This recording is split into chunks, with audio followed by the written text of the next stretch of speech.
All right, hello, welcome to Adventures in Lollygagging. Tonight we are playing some Black Sword Hack because Steven is a coward. Some say Steven is being a good husband. Others, like myself, say that Steven is being a coward because normally we'd be playing Conan tonight, but because Steven's afraid of Aaron killing his character, he's running away. We're about to find out if Steven's in chat, by the way, because I feel like he's going to say something with me ripping on him like this.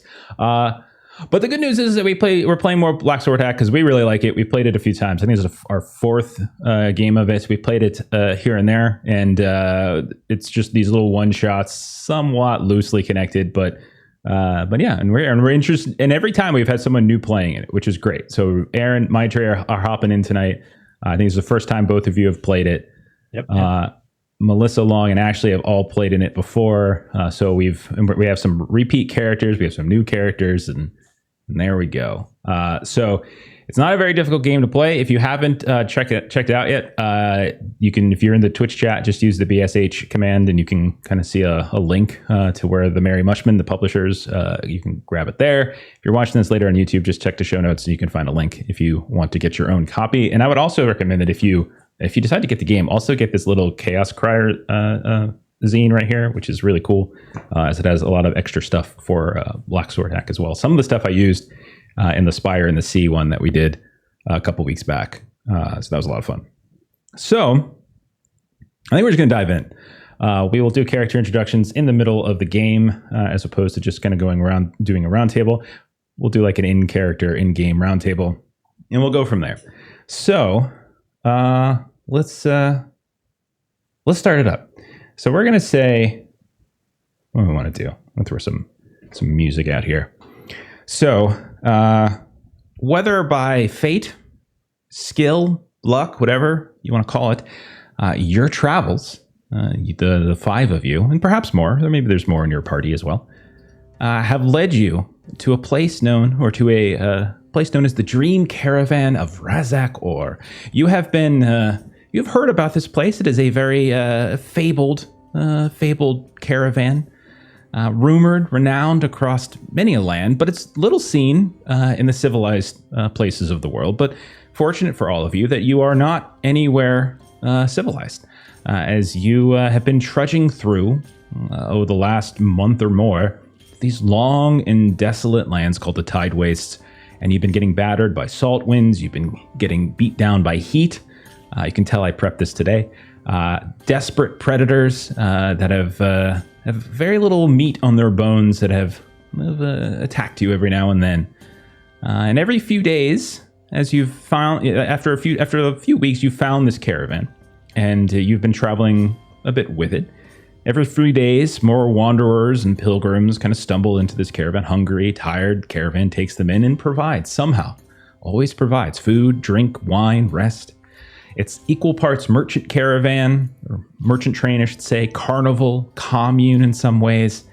And it's continuing this ever slow crawl across the waste, destined, some say, for a far off sunken city. But that is for a different day. So as we open up, as we usually do, cinematically, we scan across these massive wagons, these tents that have been set up for the evening. And when I say massive wagons, I do mean they're extraordinarily large. These are not just your average run-of-the-mill wagons you might see a farmer or a peddler.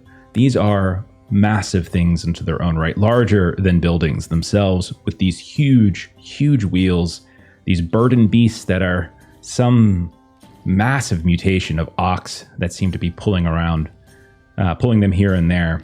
You hear the sound of revelry and song. Those beasts that I just mentioned have finally slumbered down and have fallen to the earth. They're resting now as this yellow-red sun falls on the horizon, overlooking this endless flat waste. And we zoom in within this caravan on a particular cooking fire, around which we see several faces. A few of them I'm going to introduce first. One of them, a woman who just goes by Crone, or at least that's not her name, but that's what people call her. She's not ever given her name, and people who call her Crone, yourselves, others in the caravan, and she doesn't seem to mind. Older woman, 70s, 80s, maybe older. It's hard to tell. But as we zoom in on her, we see that she is sitting cross-legged a few feet away from this fire, and she's hand-feeding this ripe red apple to this beautiful but also almost alien-looking ram, of which she has several. You cross paths with her, we'll say, about a fortnight ago, before you reach the caravan, and although she speaks little, she cooks well, and she is always the first to wake. And she has been grumbling for some time now, as you've been sitting at the fire, and in the last couple of days, about this caravan. She hates it here. It's the only time she'll really speak, calling this hedonistic and depraved. Next to her, you also see a younger man. You met him about a week ago on your travels before reaching the caravan. You saw him drowning in the sea nearby. He claimed that he survived his ship when it was swallowed up by a whirlpool, and his skin is near purple from all these sunburns that he's suffered. He's very young, probably late teens or so, and he seems to lie quite often, but the rams very much like him, and that seems enough for Crone. Unlike her, the two of them are arguing and bickering about the nature of this place, and while she calls it hedonistic and depraved, he quite enjoys it. And it's a wonderful alternative, he says, to the waste themselves. The two of them are also currently talking about another one of the travelers that you've had over the past few days before reaching the caravan. A young woman by the name of Zarina, who is not with you, but instead is at a nearby campfire. And she's dancing around and drinking with other folk, and you can tell that this is making this young man, Ismet, very, very angry. And the two, Ismet and Crone, are just arguing back and forth.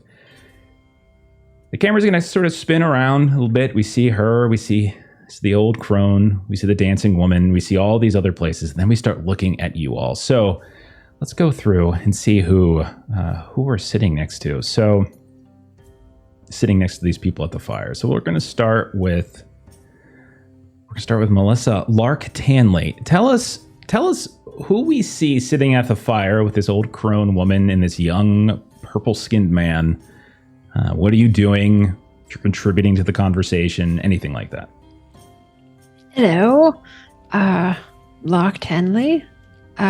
She would be very much egging on both sides. Like, this is just amusing to her that this argument is happening, and so, you know, whenever the crone makes a point, and she would kind of like, you know, kind of shift the way she's sitting a little bit, and, you know, kind of wag her finger with the crone about like, well, I do believe she has some points here about this behavior that's happening. And then the young man would talk and say something, and then she would kind of shift over and be like, well, but that is a very good point. I do actually think, you know, we do need some diversion and just can't be the same old droll every day. And so this is how she is amusing herself. And so as you take the young man's side, he gets very excited. He's like, do you mean I should go over and introduce myself to her, talk to her? Perhaps she would want to speak. We traveled for a few days. Perhaps she would. Could I ask her for a dance? Perhaps you think. And then, you know what I could do. We could practice. And so like Lark is going to pull out Nigel, who is her little metallic owl friend, and she's going to say, "Okay, Nigel, you can assist us with this. You see that woman over there? You are going to play that woman over there, and he is going to ask you to dance." You know I'm an owl, right? You want to describe like your owl, by the way, a little bit for those who haven't watched this before? So he is kind of about, kind of 1.5 to 2 foot little automaton, very much metallic and gears and, kind of that whole thing, and is often quite annoyed at the things that Lark asks him to stoop to do. So as we watch this horribly sunburnt young man and this very small mechanical owl who is very confused dance near this cook fire, the camera turns over, and Aaron, you want to tell us who we see and what you're doing? So you see a man in his mid-20s. He's got a mop a shock of short black hair, and he's got the bluest eyes you've ever seen. And he's wearing very exotic leather armor that, if anyone asks him, is made of lindworm skin. On his hip at his left side is a cold iron katana that he calls Bone Splinter, and on his right hip is a razor whip. But at the moment, he's sitting by the fire, and he's rolling these onyx beads on this bracelet around his wrist. Oh, come now, Ma. No, I've heard that lullaby so many times. No, we'll be fine here in the caravan. No, there are no fae anywhere around. If they were here, I would have already taken their heads, Ma. No, we're not going back to the fair. I don't know where the caravan is going. No, be still, you crazy ghost. Oh, yes, Ismet. You see the beautiful woman? Go, talk to the beautiful woman. If she slaps you, take it like a man. Why would, if she slaps me, it would hurt. My sunburn is. Listen, Ismet, watch this. I will show you. Dodge gets up and he walks over to the fire to the dancing woman. Okay, so you walk. It's about 20 feet away. There's a gap in between the fires where there's some darkness, and then you come back into the light. You see that you would know. Again, you guys have been with the caravan for a few days at this point. You would know that she is in this campfire, or in this camp. There's different groupings of people around different wagons, and she has found herself within the Mirror Maker. And so you can see that there is a very heavy-set man, extraordinarily pale, with this really bushy red goatee that doesn't actually cover his lip at all. And he is there just kind of clapping along, like to what looks like some kind of small flute-like instrument being played by one of the other people here.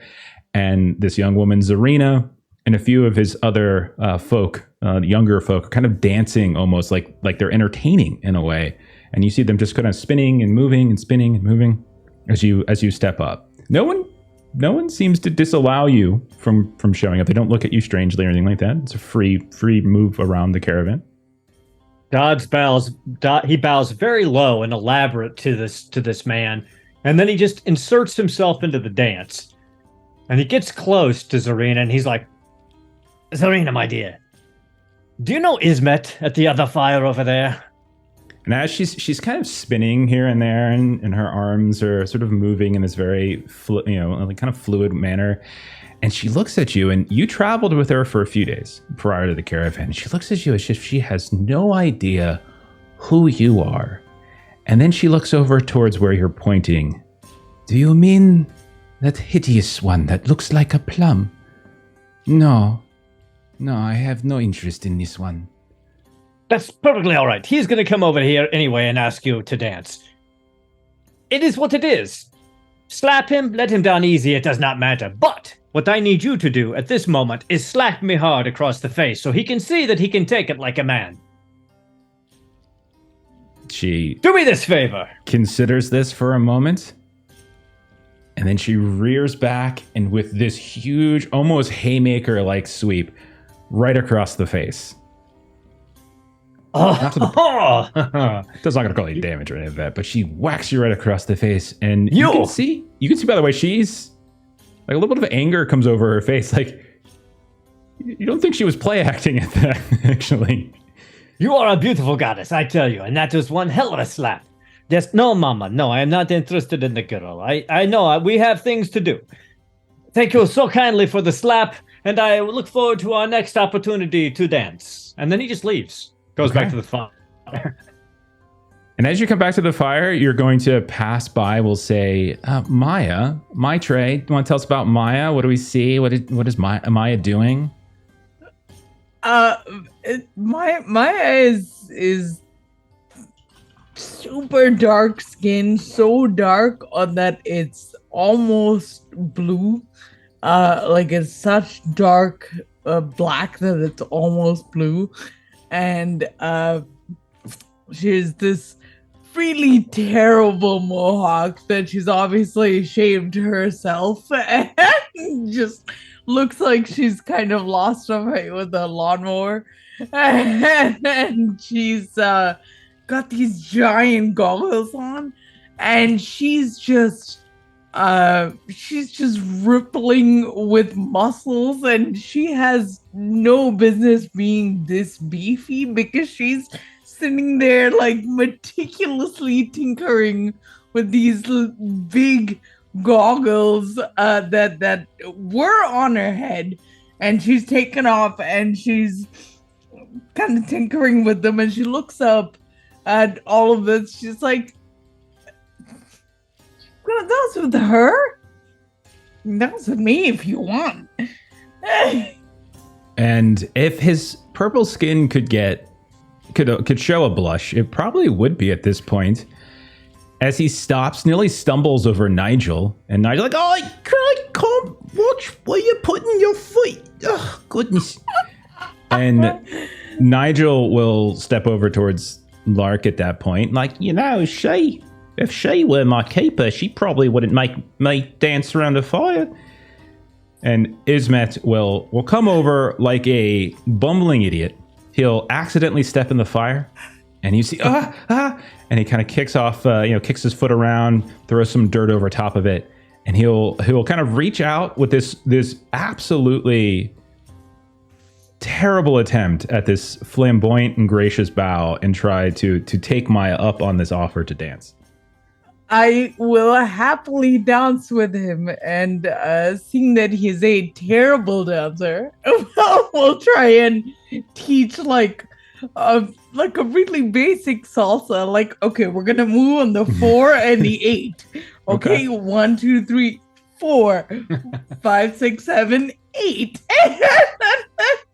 Tell you what, roll a dex test. Let's see how this goes. Let's see if this goes smoothly or if this goes absolutely terribly. Oh, it's gonna be terrible.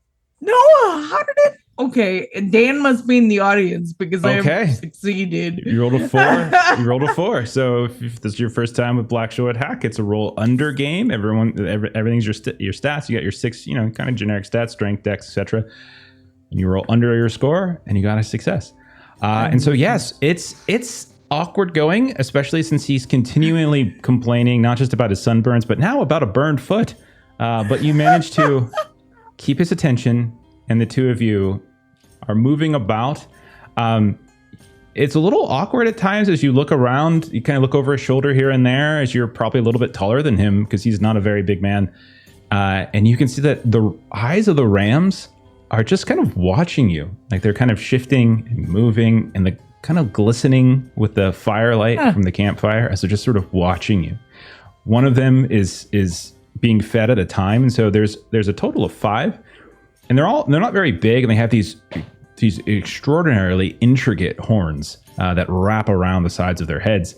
And one at a time, they get fed by hand by Crone, and she takes their turns, and a few of them they just kind of hang back and wait and wait, and the ones that are hanging back are just sort of watching you, and you see their heads just kind of swaying a bit to the beat that you're giving, like with each successive beat as you shift him around the fire. So, can I ask a question here? Of course. Because it's my first time playing the game, I don't know if this is appropriate. But I have a background called Storyteller, which is you always know D4 interesting things about objects, places, or people. Yeah. 1 roll per session.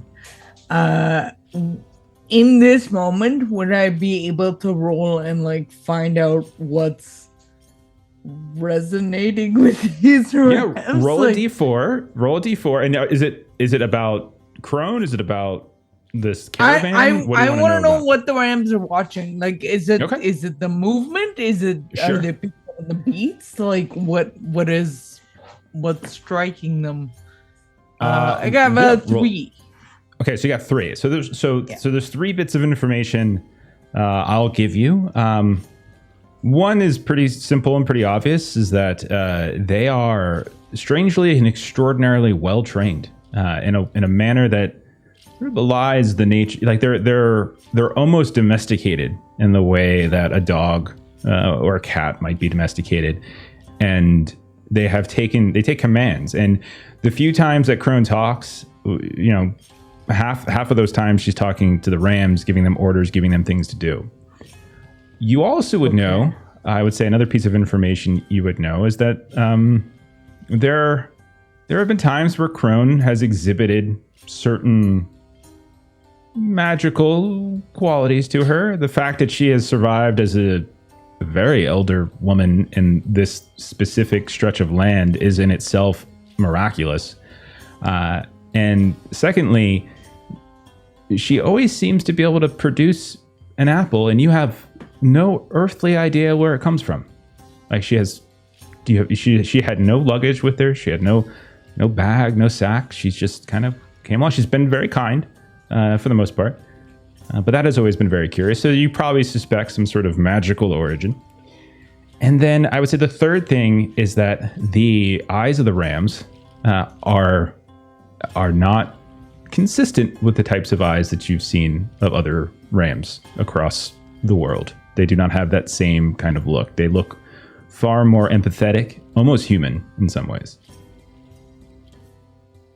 So those are 3 bits of information. You. 3 not ominous pieces of information. What? Love it. Thank you. It's a one-shot. You're all gonna die. So let's move the camera around as we see Dodds get his seat back. We see Maya dancing and doing well at teaching his men. And we turn over to Enos. Long, what do we see with Enos? See a man with black long hair, stubble for a beard, scar across his nose, and tattered blue robes. And he's having a drink with the other people. He's talking to Crone. And he's tending her rams. He's giving them a feed as well. Okay, so you are trying to feed these. Okay. If that is the case, you're going to need to make the equivalent of like an animal handling style of check. I would think charisma would probably be the choice here, because this is a very important role, Long, because this is going to determine not just whether you can feed them now, but it is going to establish in the fiction how they treat Enos just in general. Great. This is my worst stat, so I'm going to call on Doom here. That a boy. I knew I could get him. So he's calling on Doom. What that means is he's going to roll his Doom die, which is a D6. Actually, no, he's not going to. He's going to roll it, excuse me. And he's going to take that number and he's going to subtract it from his roll, thus making it easier for him to roll under his target. The downside to this is he has to now downgrade his Doom die from his normal D6 to a D4, which means he's that much closer to becoming doomed for the session. Oh, no. Oh, only a 1 my D6 for Doom. You rolled a 1. But I got a success on the charisma. Okay. So not only did you roll a 1, so like you rolled a 2 on the result. -1, and I think it's a natural 1 is the crit. So it's not quite a crit, but I'll say it's still better than a normal success. And I'm going to say not only are you able to approach these rams without Crone getting a little odd about it. She's very, very protective of them. But she even reaches into her very tattered, very billowy, kind of gray-blue robes that she wears. And she just produces from somewhere within the folds another one of these apples. You can see she spits right on top of the outside and just kind of cleans it off and hands it over towards you. And then she points down towards one of them. Doesn't really say anything and allows you to sit down and start feeding it. And the ram, only one at a time, much like the one that's now got its head kind of nestled in her lap while it's eating, does sort of the same thing to you. I'll pet its back while I'm feeding it. Much simpler creatures. Better to understand than these humans. At that, Crone, one of her bushy eyebrows will grow very high up into her forehead, and she will look at you, and she will say, "Part of that is correct. They are simpler to understand than humans, but they are not simple. Be careful what you assume." And then she kind of goes back to just caressing the back of this ram's head as she feeds it in her lap. With that little conversation moment done, camera zooms around, and we see the last of the party. We see Ashley. Ashley, tell us about Baldra. Baldra is slightly androgynous, but mostly feminine. And she has her vitiligo, so she has white spots in her hair and on her face, covering her right eye. And she is dancing in the area between the two campfires in the darkness, and she's kind of flitting between both, and she like leans her face in to where she's only slightly illuminated. Kind of creepy, to be honest, as she's dancing. But she's dancing very well because she does have a decadent background. She was raised properly. But she is unsettling, unfortunately. And she's just kind of eavesdropping as she's dancing around in the darkness. Okay, you're eavesdropping. So normally in this game, if you look for something, you usually just get it. But if you're not looking for anything in particular, if you're just trying to like hear and look and see what you see, just roll an int test and we'll see. And you're going to get something no matter what, but the quality of your success might give you more or better information. So 7, that's a pass. Okay. So, okay. Okay. Would you be looking at people, or would you be looking at creatures? Would you be looking at? Is there anything that would probably draw Baldra's interest more than anything else? Probably people. Okay. All right.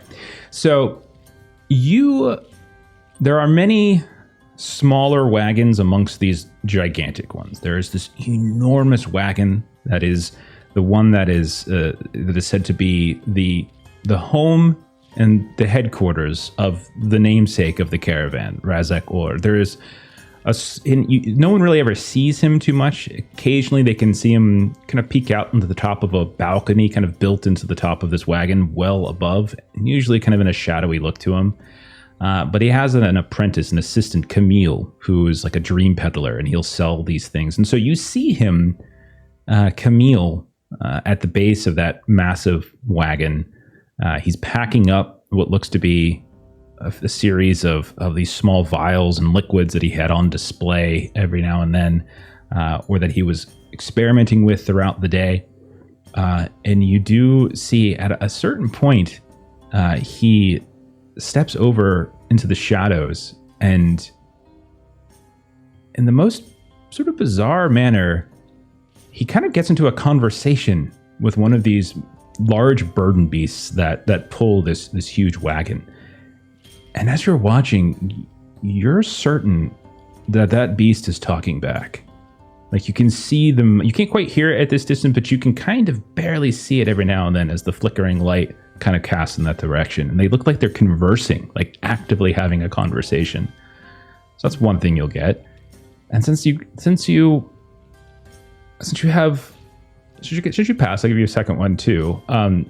You also, on the nose is a smell. And you can see that there is another small series of wagons where there is a parfumist, and you can see that she is currently sitting atop what looks to be this stacked series of pillows, and she's got like a hookah pipe kind of all set up here and there, and you can smell this fragrance that every time it kind of wafts into your nose, like every time your eyes begin to water, you get a little bit sleepy, and you have to like kind of break your eye from it. Like you have to like almost physically slap yourself, and you realize several seconds have passed. Others maybe who are watching Baldra just see her just kind of stop, and like a good 4 or 5 beats, and then she shakes herself back out. So those are the things I would say, Baldra, you're able to observe. Okay. So, as this night has been progressing, as we've seen this whole introduction of people around this fire, you hear around the actual caravan all sorts of revelry, but it begins to die down somewhat. And Crone, after all of the rams are fed, will turn to all of you, and she'll smile, and it's a crooked, strange smile, and she will say, I plan to leave this place tomorrow. I need your assistance. If you would be so kind. This place, I do not like it. The smiles are feigned, and it travels to cities, and I need no cities. But I need supplies, water skins. I spoke this day with the quartermaster. I put in a request, and it was denied. He encouraged me not to leave. I would like you to acquire these skins for me, by whatever means is necessary. All the way out here is nothing but wasteland. There are many things here, Enos, if that is your true name. There are many things hidden here. There is the sea, there are the caves, there is the air, and there is freedom. The longer I linger here, the more my brain seems to wander afield of itself. And I would prefer the solitude of the waste once more. Hey, you're just trying to get rid of us. If you wish to stay, that is your decision to make. I, however, as I said, sense something off about this place. It is not what it claims to be, I think. I assume you can pay well. What payment would you ask of an old woman? Simple coin How if you much have it. is this worth to you? Coin? I carry no coin, but if it is treasures and riches, You see her reach into her folds, just like she would reaching for an apple, rummages around, and she pulls out this beautiful ruby, basically the size of an apple. She spits on it, and she shines it off on her garb once more. She holds it up. I have not been to a city since I was very young, but I suspect that this will fetch you many a coin. Will this suffice? Or do you wish to extort an old woman further? Indeed, I do. I would also ask for a story from your youth to share with Also a ram. my mother. Also a ram. Tell him a story and give me a ram. I cannot speak about the ram, but I would love a story. The rams are not mine to give. They go where they care to. But a story I can provide. When I was but a young girl, younger than this purple fool here who chases women, I lived within a city. It was far to the south. It was a place of decadence, a place of greed. And the streets were filled with violence each day. And it was there that I found a gift. It was waiting for me in an alleyway. I was cautious. Very, very cautious. But I heard it praying, weeping, calling out for help. And when I traveled down the alleyway, I found a black furred ram. Its horns, beautiful and white. It had suffered a terrible wound in the back of its neck. And there stood nearby this ram a hulking brute, perhaps 6, maybe 7 feet tall. He held in his hand a scimitar, curved and sharp, and dripping the blood of this creature had wanted its horns. And it was then that, for the first 1 time in my life, I killed a man. I saved the ram as best I could, and I left the city, never to return. That is my story for you. I am done. What do you think, Ma? Yes, I think it was a fantastic story. No, there were no fairy in it. No. Yes. Yes. Now, go back to sleep. Yes, of course. Water skins, as you wish, milady. Thank you. You are very odd. Well, I've only been here in this realm for a few weeks. I'm finding it very unusual myself. I'm a simple vagabond knight. It has taken me some time to grow acclimated as well. Perhaps it will be quicker for you than it was for me. Perhaps.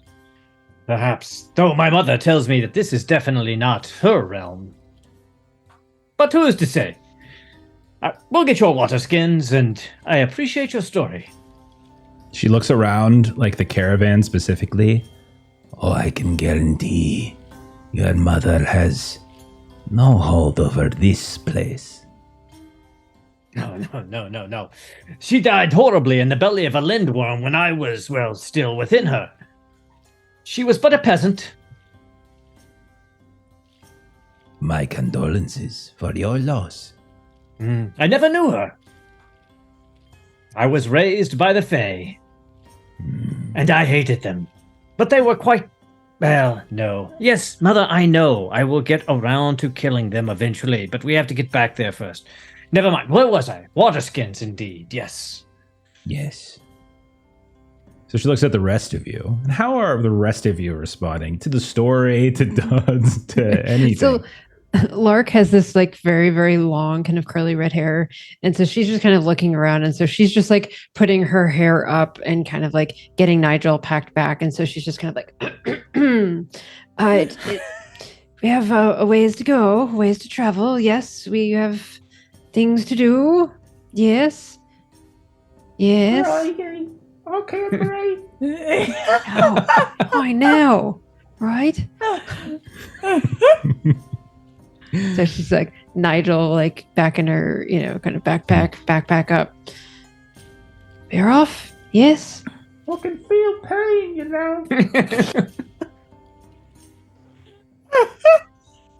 Oh, crikey. Of course. As long as you can pay, I'll accept your request. I shall give you this one now. And she spins it in her hand and hands it over to you, Enos, since you were so concerned. And then she reaches back in, and this time she pulls out a green gem, does the same motion, spits, shines. It's an emerald. And on delivery, I shall give you this one, too. For your kindness in helping an old woman find her way home. Maya's getting ready to leave and sort of putting those newly fixed goggles back on her head and that kind of thing.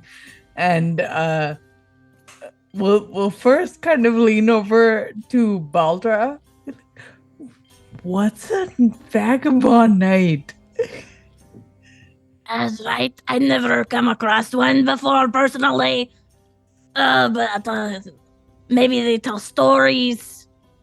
They listen to stories anyway. He has cool armor. I will very much say that is very cool. Very nice. Do you know those little beasts? Oh my god, Ashley, your voice is catching. Do you know those beasts? They talk? They talk? Yeah, the guy, he was talking to them. And then I was dancing. Their eyes look not like normal eyes. There's something, most people say I'm weird, Baldra's weird. Okay, there's something very weird here. Dodds leans in it. He leans in. He's like, "Oh yes, it's very weird, but it's all right. Mama says that this is all normal for this place. And yes, she's in the beads. Well, a part of her's in the beads. A fraction of her ghost is in the beads. And I'm a vagabond because I have no money. Oh, I guess that makes sense very much. Are we all vagabonds together? Oh, I do like this. Yes, mother, we'll be a troop of vagabond fae slayers. Can I hear his mom talking? And Baldra pretends like she's hearing what she's saying. Maya, she said that Lark, very handsome with her red hair. Very nice. That's true. Mama, are you talking to these other? No. Of course, if you want to talk to them, I don't have any problem with that. But up until this point, yes, go back to sleep again. I am so sorry for disturbing you. Sweet dreams, mother. Good night. And he just sticks one arm out and spins in a whole circle, and then stops and looks down at the old woman. Crone, which way is this quartermaster? It is the wagon behind Raza Gor's wagon. Almost as big, but not as luxurious. That's the guy with the Quartermaster. potions, right? Yeah. So like the guy Razak he's the one who he's like the guy who runs the whole thing, and he's got his assistant who did the potion stuff that you saw. Okay. So Quartermaster's wagon is almost as large as this one. You all, I think, would know it. You've been here for a couple days, so you would kind of know. Yeah. Okay. Okay, questions. So how are we doing this? Are we putting our own request to see if maybe they will comply? Or are we just, take what's due? Well, I was thinking that we could talk to Camille, his apprentice, because usually if you want to know how best I could to kiss seduce the ass her. of the boss, you ask the person whose job it You is to could kiss the lie ass of to the boss them. all the time. Okay, if that does not work, I will seduce her. My Camille- way Camille- with the Camille's a ladies. guy. Just I will seduce him as well. Baldra is not Biggie. fair. Okay. So you know where the stuff is. You know where the quartermaster's wagon is. That's where stuff is kept, food, drink, whenever new wanderers and such pilgrims are come across. And you've seen a mixture. Like the caravan moves glacially slow. Like you all were moving much faster on your own, but you were running out of supplies, you're running out of food, you're running out of water, and then hunting on these wastes has been next to impossible. So the speed has been a trade-off, obviously, but the supplies and the resources have been pleasant. But you've seen other folks show up, and they just kind of wander in, out of nowhere. Sometimes up the coast. You can see sometimes from deeper into the waste itself. Some pilgrims dressed in religious robes, monks, friars, that sort of thing. Others, you can tell that they've been almost hallucinating their way across these horrible heat wastes. And I want to stress that it's not like this isn't desert. It's this dark, caked earth that you can see, and it's relatively flat. And so the wagons don't really have any trouble rolling on it. It's a very flat, wide expanse of land, very empty. An occasional, like gnarled-looking tree that'll pop up in the distance, and very little vegetation as well. So you have seen folks come in and get supplies, get new clothes sometimes, get food, get whatever they need, get blankets, shelter, and you can see that the caravan itself has a handful of folks around. Some stay, some leave. As you think about it, you try to remember, you assume people leave because the numbers don't necessarily swell. The caravan has been the same relative size, but people come and go. At least that's the story. That's what people say. But you would know where the quartermaster's wagon is. There's that. I'd like to find a person that can supply us days of travel. Okay, so if you just walk straight up, Enos, to the to the caravan, you will see that much like all of these other wagons, these burden beasts that pull them, again, these massive ripped oxen, you can see the shaggy fur almost covering their eyes here and there. And you can see that they are slumbering in these enormous mounds out in front. There's also these kind of canines. They're not like, you're not sure the species of dog, but they're there as almost like watchdogs here and there. And they linger in larger number. But you can see that there is a small tent, there's a small campfire, and a singular cookpot. And sitting down on a wooden stool right next to it is a man in his, you would peg him to be in middle years. And you can see that he's got his hair kind of weaved and tied backwards into some kind of bun. He has very colorful flowing robes, and he is just stirring the pot periodically, sipping it. When you approach, he looks up at you, his eyes glowing from the campfire, and he will say, "I am sorry, but the wagon is closed for the evening. Return in the morning, and I will comply with whatever request you have."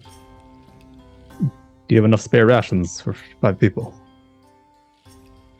Do you need more food? Did you not eat enough this evening? A group of us. We'll plan apart. You are leaving.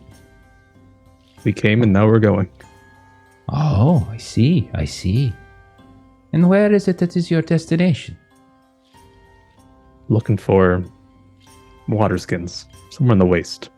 You just want water skins. I meant, where are you going to? What better place than here? Safety, after all, comes in numbers, does it not? I don't disagree, but I've been paid. I must accept this request. Well, I am afraid to tell you that the wagon is closed for the evening. Return in the morning, and perhaps I will comply with your request. Can I try and do a thing to Absolutely. support Enos here? Yeah, go ahead. So I have Sophist, which is you can make someone believe a lie if who succeeded a charisma test. So how does that work? Do I tell the lie and then make the roll, or do I make the roll, see if I succeed, and then tell you what the lie might be? That's a great question. Why don't we rip the roll first, and then we can kind of RP after that with that. So yeah, Okay. make your roll. Okay. Yeah. I See how am that goes. going to use a doom die as well. Okay, so roll a d6, Okay. and then roll your charisma check and subtract from your check whatever it is you just rolled in the d6. Okey-doke. Rolled a 6 on the doom die.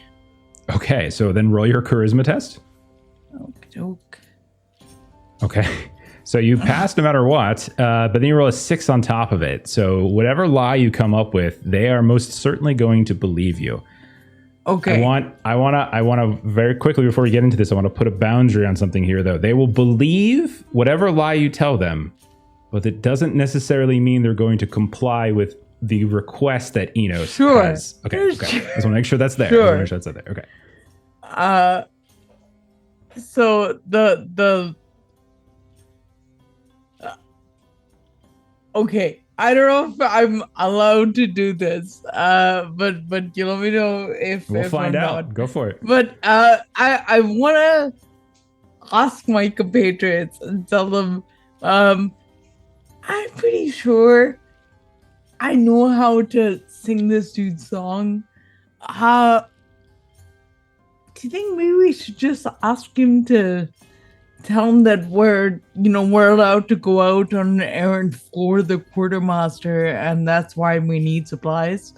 And or is there something? I think that's the way to get access to. Certainly this worth stuff. a try. And I do believe that you have quite the skills in making people believe things that are not necessarily true. Well, that was Crone's first problem, is telling the truth to people. I would say that I would almost believe that you were fey-blooded, but I don't smell any of it upon you. So go forth and tell your lies. Shower very well frequently. So Saya, she's gonna come up behind Enos and put a hand on their shoulder. Say, did you tell them that we are going on an errand for the quartermaster, and that's what we need the supplies for? I didn't mention that. Well, So that's important to know, I think. Don't you think? since Enos is actually talking to the guy and you bring that up, I'm going to say that the man who you're speaking with, Enos, says, "You are going on an errand. He told me that he was merely attempting to leave in the morning and abandon all of the newfound friends that he has made here. But if this is business, It is discreet. You know how important it is to be discreet about these things. And you are on a task specifically for Ser Razak, is that correct? Of course. Who else would he trust? Well, I would have hoped that he would have trusted me with this information, He but trusts you too much to maintain the inventory. He cannot spare you. of course, I shall fetch them immediately then. you see he just gets up at this point and takes like a couple steps backwards, kind of almost bowing, and then there's a small trap door in the side of the wagon. He pulls open, continuing to keep eye contact with you all, and just bends down in and closes the door in front of him, disappearing into the darkness. He's going to be gone for a few moments if there's anything anyone wanted to do. But you do see him disappear at that point. So Baldra's not hanging around with them. She's Okay. actually kind of off, and she's more keeping watch to see if anyone else is noticing them Sure. approach at this time. If you're looking specifically for people watching you, Baldra, you see, hang on, let me do a little roll here. You count up about 15 people scattered across different small campfires, much like the one that you had with the crone, much like the one that Dodds went over to where Zarina was dancing with the mirror maker. You see about 15 other people across these different campfires, all staring in your direction, every one of them. Not saying anything, not doing anything. Their fires are flickering and dying out. And you can just see they're just kind of staring directly at where the group has gathered out in front of that quartermaster wagon. Okay. All right. Dodds locks in a dancing frame and starts humming a tune that only he's apparently hearing and begins to dance around the fire outside of this wagon, Okay. carrying on a very, very quiet conversation with someone that no one else sees. All right. After a few moments, Baldra, the eyes of those onlookers never falter. The door opens up once more on the side of the wagon, the quartermaster's wagon, and you just see there's this black square. And then this slow emergence. Head first, the forehead barely lit by the fire, as the quartermaster unfolds once more. This time, in his hands, you can see that there are, I think you probably would have asked for 6, maybe, because 5 plus so 6 water skins that he has either in his hands or over his shoulder. And he steps forward. Far be it for me to deny the will of Ser Razak. And he just drops them on the ground in front of you. I appreciate your timely manner. May you never be parched. Thank you. You're most kind. Dodds picks one of the skins up, uncorks it, and sniffs the water and tastes just a little bit of it. You take a sip. It's a little dirty or dusty, but it doesn't smell foul.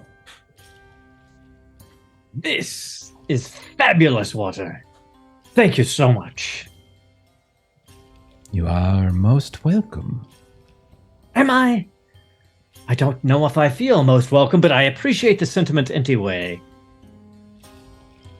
Everyone is welcome within the dream caravan of Razakor. Why would anyone want to leave?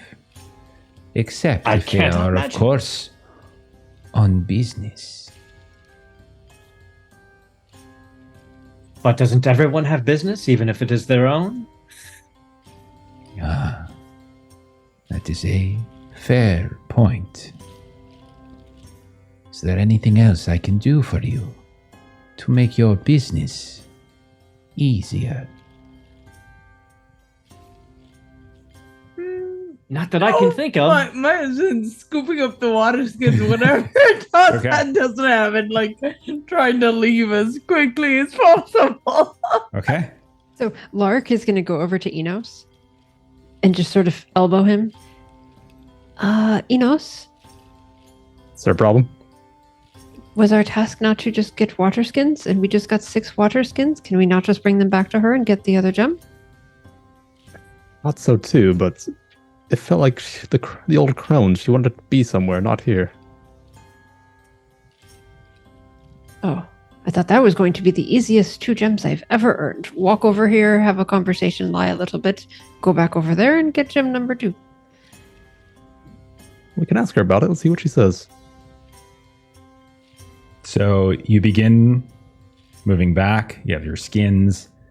Baldra, you watch as everyone who was, all those 15 eyes, those pairs of eyes that were on the group that was talking to the quartermaster, not only do their heads continue to follow, their eyes continue to follow the movements of your party members, but those that might have been, kind of tucked behind a tent, you can see they start moving along with. It's almost as if that you're kind of being flanked and moved, and they're kind of keeping an eye on you.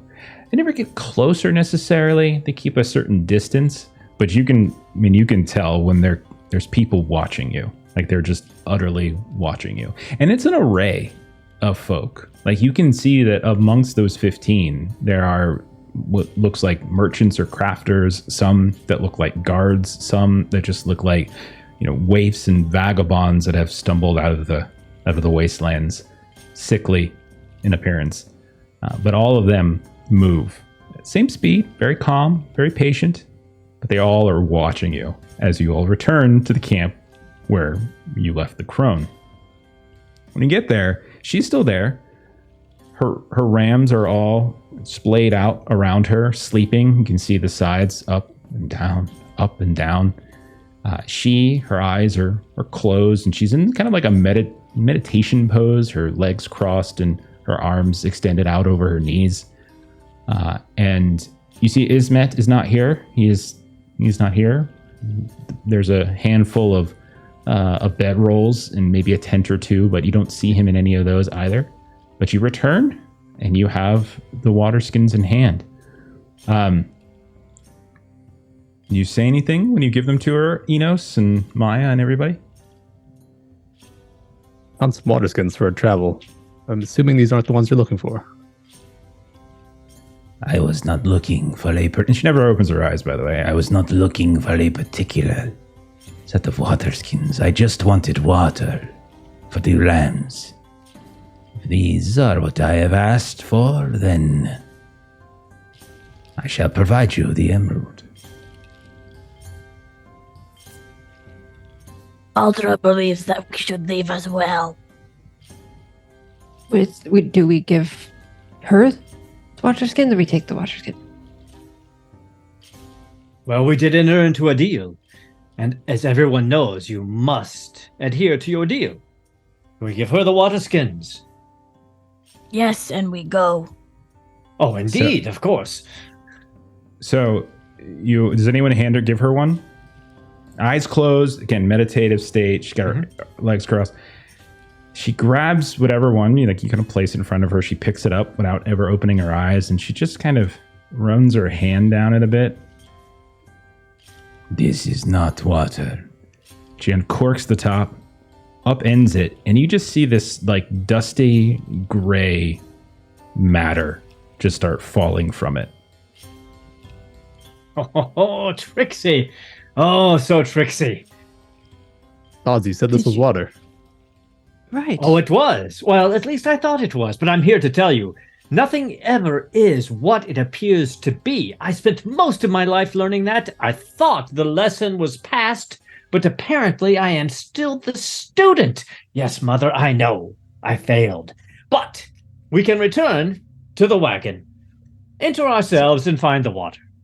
So, Lark, you're going to see her kind of reach as if she's reaching for that water skin that the crone is holding. And she's going to kind of overreach a bit. Because you said that the crone had her eyes closed, right? Mm-hmm. Yeah. Okay.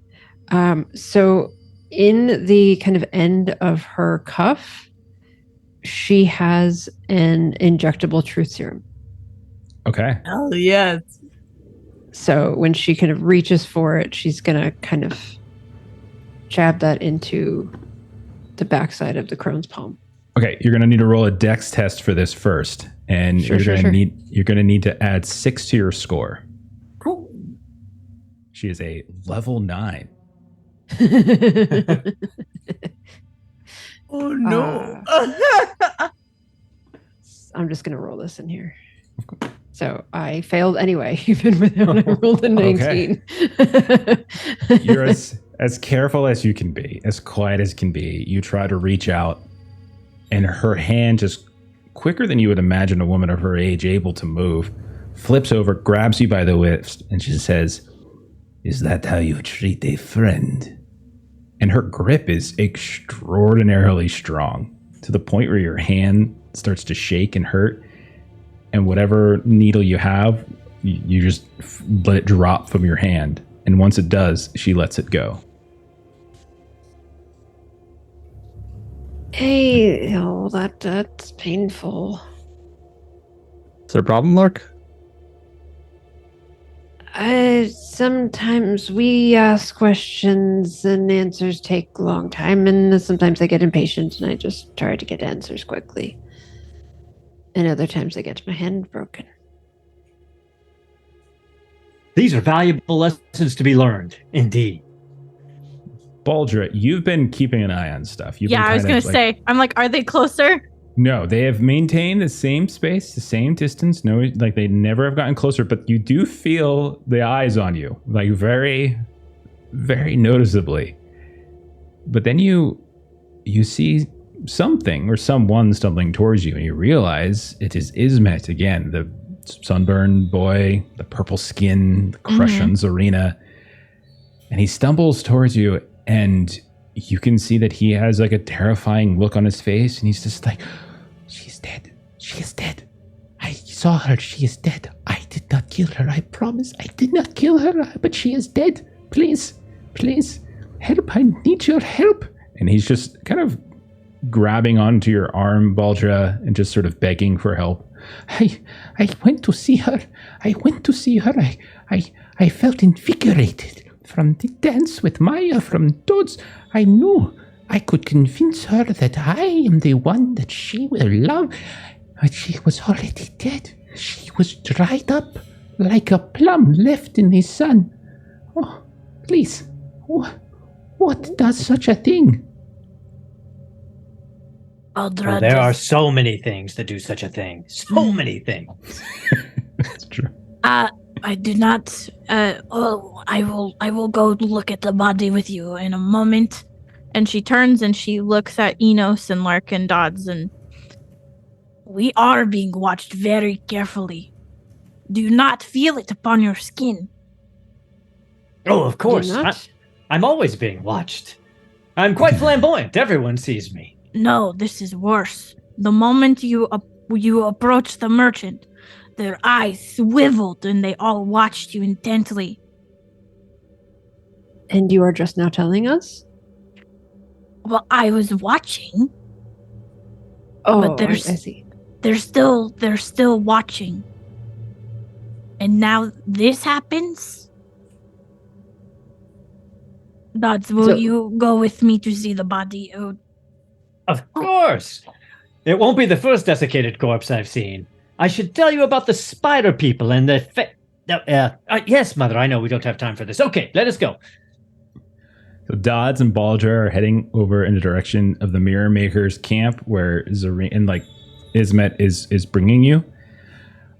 Enos, Maya, and Lark. Lark, the crone doesn't do anything with you. She just, once you drop that, she just releases you, and she goes about her meditation. She'll though repeat, "We had a deal, Enos," and then she'll go quiet once more. So Maya, Enos, and Lark, what are the three of you doing? After Baldra's stating there's people watching us, is there any way to get to the people that are watching us? Yeah, they're right over there. They're like 15, 20 feet away. They're right there. They're not hiding it at all. You can see that there is a scattered gallery of people that are peering at you. Some just standing in the middle of that gap of darkness between campfires. Just standing there in the middle, not even pretending to do anything else. Others you can see are looking out from behind what looks like a stack of crates. Others seem to be in the shadows next to one of these sleeping burden beasts. Like none of them are pretending to do anything else. They all are blatantly staring at you, and you can very easily stride over towards one at any point. Yeah, I'll go find out what they want. You guys are free to join me. Right behind you.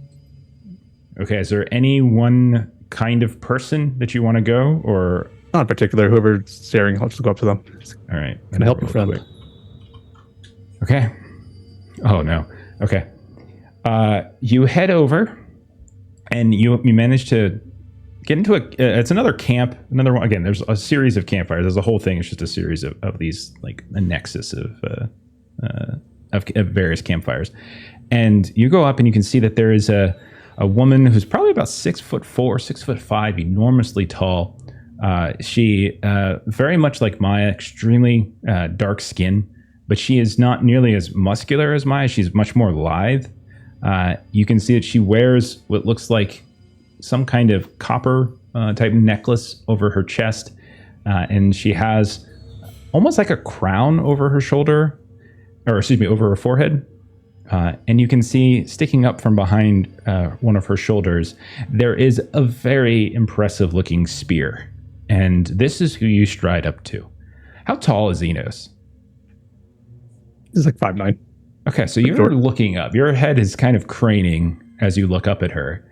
And as you get closer, you watch as her head very carefully moves, as if she's making sure it's moving in a very slow manner, so the eyes are locking into you as you walk towards her. She doesn't say anything when you step in front of her. She just looks at you quietly. Couldn't help but notice you're watching us. It's something you need. Never responds. She just stares at you. Do you understand me? Continues to just stare at you. No recognition.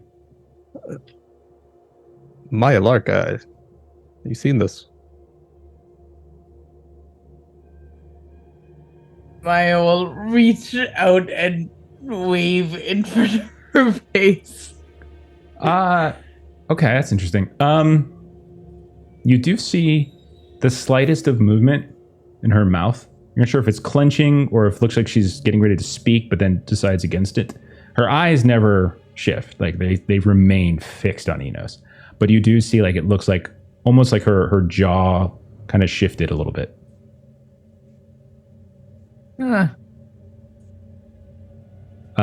Lark, before I kick over to Baldra and Dodds, where is Lark in all of this?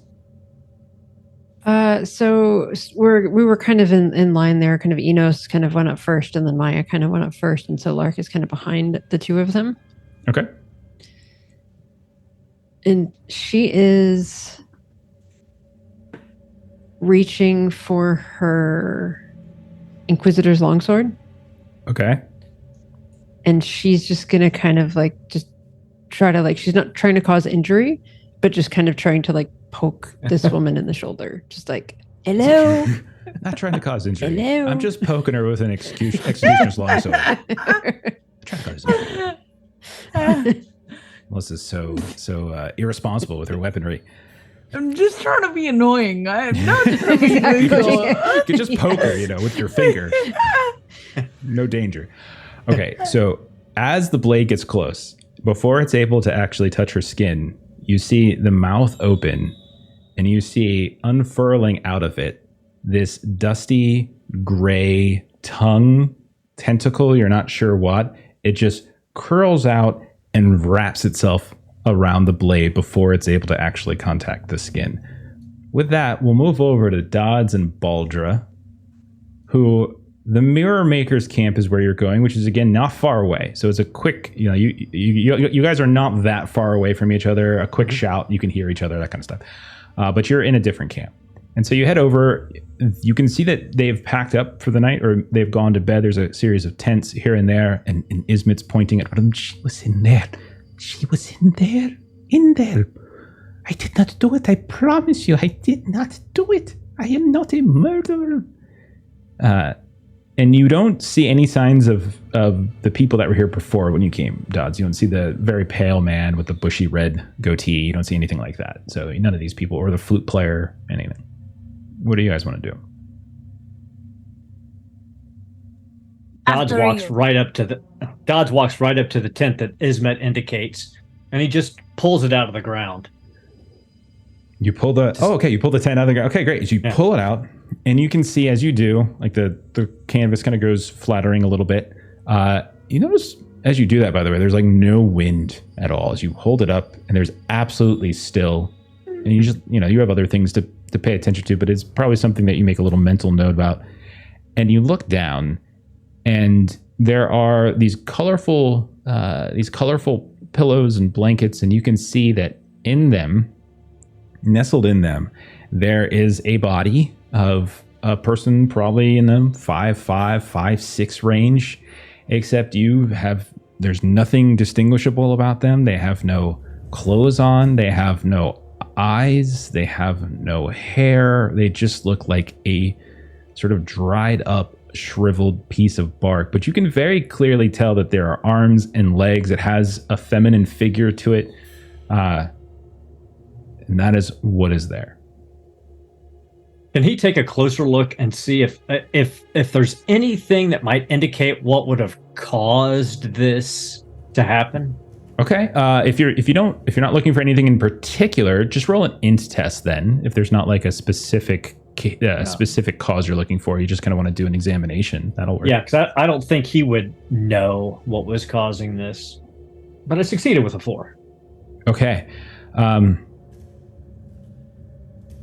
When you kneel down, you're looking for anything, wounds of some kind. You mentioned, kind of the idea of spider. You're looking for perhaps spider bites. Mm-hmm. You find nothing of that sort. When you roll her over, you can see it actually, it's hard to do so. She's very light. You can tell it's like the body is almost brittle. She's almost like breaking away into dust. But as you roll the body, it almost feels like something is sort of fighting you. But you do manage to pull it up, and then you hear a snap. And as you look on the other side of the body, you realize there was some sort of gray tendril that was connected to the back and is now retracted through the blankets and into the earth.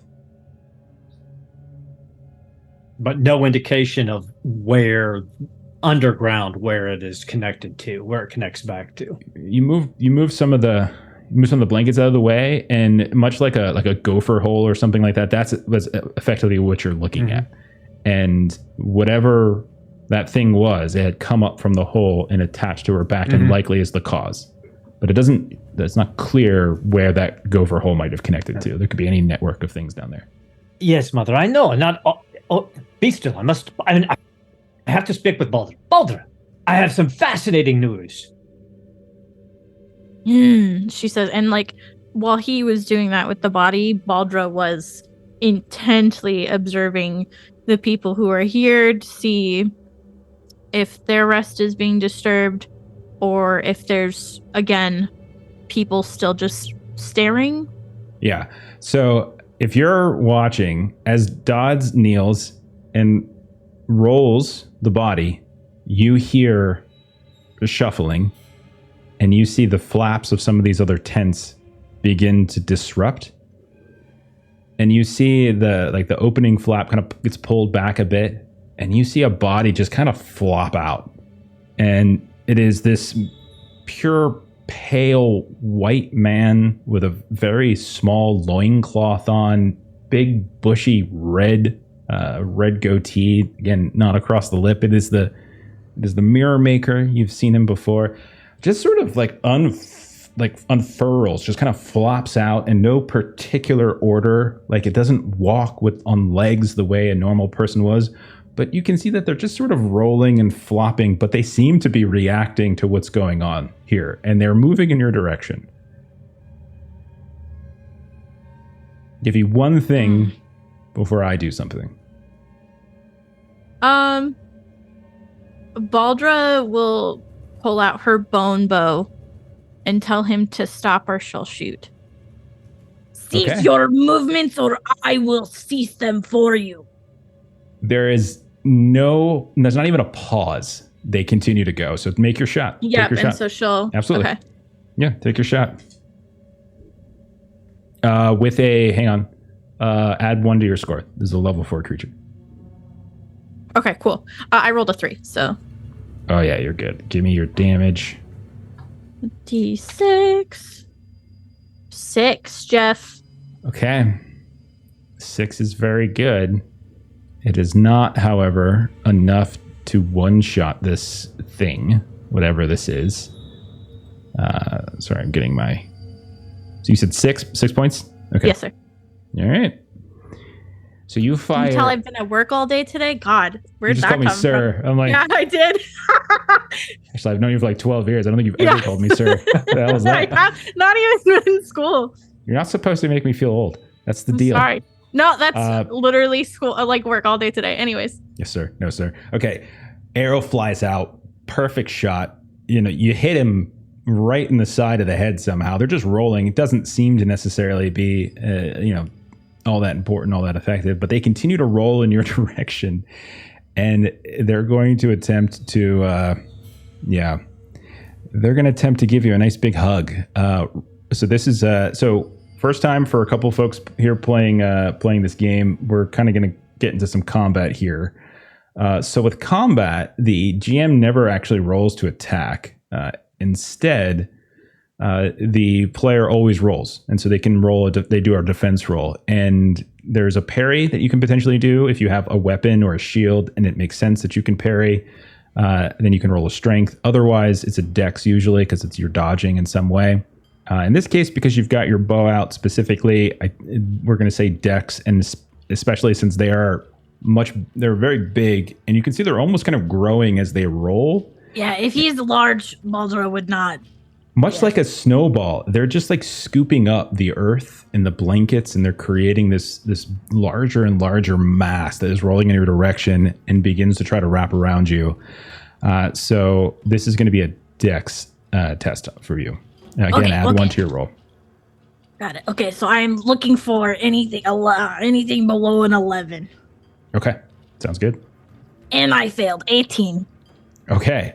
On a stick. You fire. It's a great shot. You take a moment to consider how are they not dead? You just shot him in the head as he rolls, and then you notice it almost just seems to scoop up the earth and scoop up the blankets, and they're just kind of merging into this amalgamation of man, dust, and these Baldra other presumes material too substances. soon that she ended this creature, so she turns to Dodds. Be prepared for this. And then when she turns back around, And I'll say, Dodds, that's when you see this thing suddenly right up against her legs, just kind of wrap around her at that point.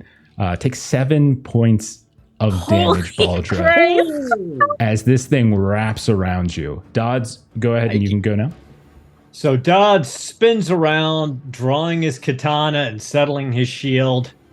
And I will. I'm going to go ahead and roll my Doom die to do a flurry. Okay. All right, that sounds great. So Aaron is doing one of the cool little wrinkles you can do. Like Doom die is a very push your luck mechanic, and like we said, if you ever deplete your Doom die, you become doomed. But in combat, if you want to add an effect to your attack in some particular way, you can optionally choose to roll it and add that effect. How'd you do on the Doom die roll there? We're gonna find out right now. A 3. All right, you're good. A 1 and a 2 are bad. Everything else is fine. So this means that your attack, you do regular damage for a flurry, but then you immediately get an additional attack. So go ahead and roll your first attack. I'm assuming this is not a fey creature, though. This is not a fey creature. That is correct. All right, that's a hit. First attack hits. You come up as she's getting, like, this thing is wrapping around her. All right, So you need to... 5 points of damage. All right, you slash into it. You see a splurt kind of come out, but it's not blood. It's just this sort of dry... I wouldn't say it's not dust as much as this is just kind of like this, almost like cement that hasn't fully, cured, and it's just sort of sploshes out in front of you. This gray coloring, and I'll take your second attack. I know, Mother. I know it would be terrible to die to this thing after having killed the Bandersnatch, but just let me work. So it hits again. All right. Roll damage for the second. 7. All right, another huge chunk of this gray comes out of it. You have really put some damage into it, but it is still actually technically living. So we're gonna move over because there's going to be another combat going on. As the last time we saw, Lark was, friendly poking somebody with an executioner's sword. But what happened is exactly why I did not poke her with my finger. Because just in case something didn't go well, I wanted some distance. And so the two of you, when my tray comes back, we'll head her in. But Lark and Enos, go ahead and roll Dex test. So initiative is basically roll a Dex. I think it's roll a Dex. If you pass, you go before the creature. If you fail, you go after. But with Dodds and Balger, it just made sense just to do it the way we did it.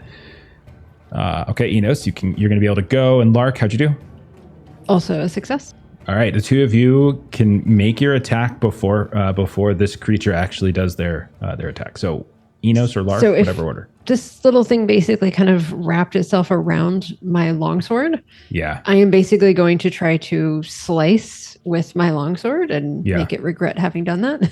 I'm going to say because it has managed to do this, you're going to roll this attack at disadvantage as it is quite strong, actually, and you're realizing it's not as easy to gain full control of your weapon. So you roll this attack at disadvantage of 2d20s, take the worst, etc. Roll it twice. I'm going to roll it on here. So this is number 1, and this is number 2. Nice. Still were successful. Both of those add 1, by the way. This is a level 4 creature. Let's see if... No, I think you're good on both of them. I was fine. Yeah. You're fine on both. Yeah. Okay. And then I'm going to roll 2 damage. Okay. You managed to, I'll say what you do is you managed to cut through this tongue tentacle that came out of its mouth, wrapped it around your blade, and you managed to just yank your blade free.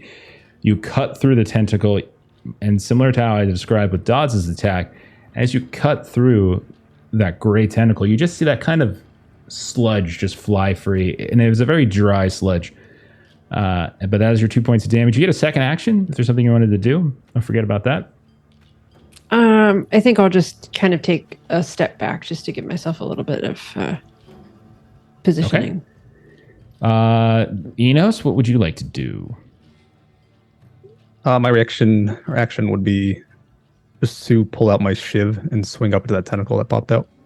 Okay, go right ahead. Swing away. Add +1 to your roll. I missed. Oh dear.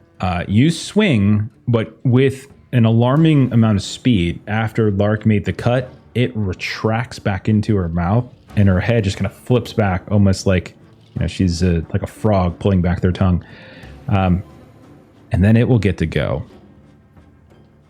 Let's see. I mean, Lark, I think it makes more sense for it to attack you. You started totally. this, and yeah.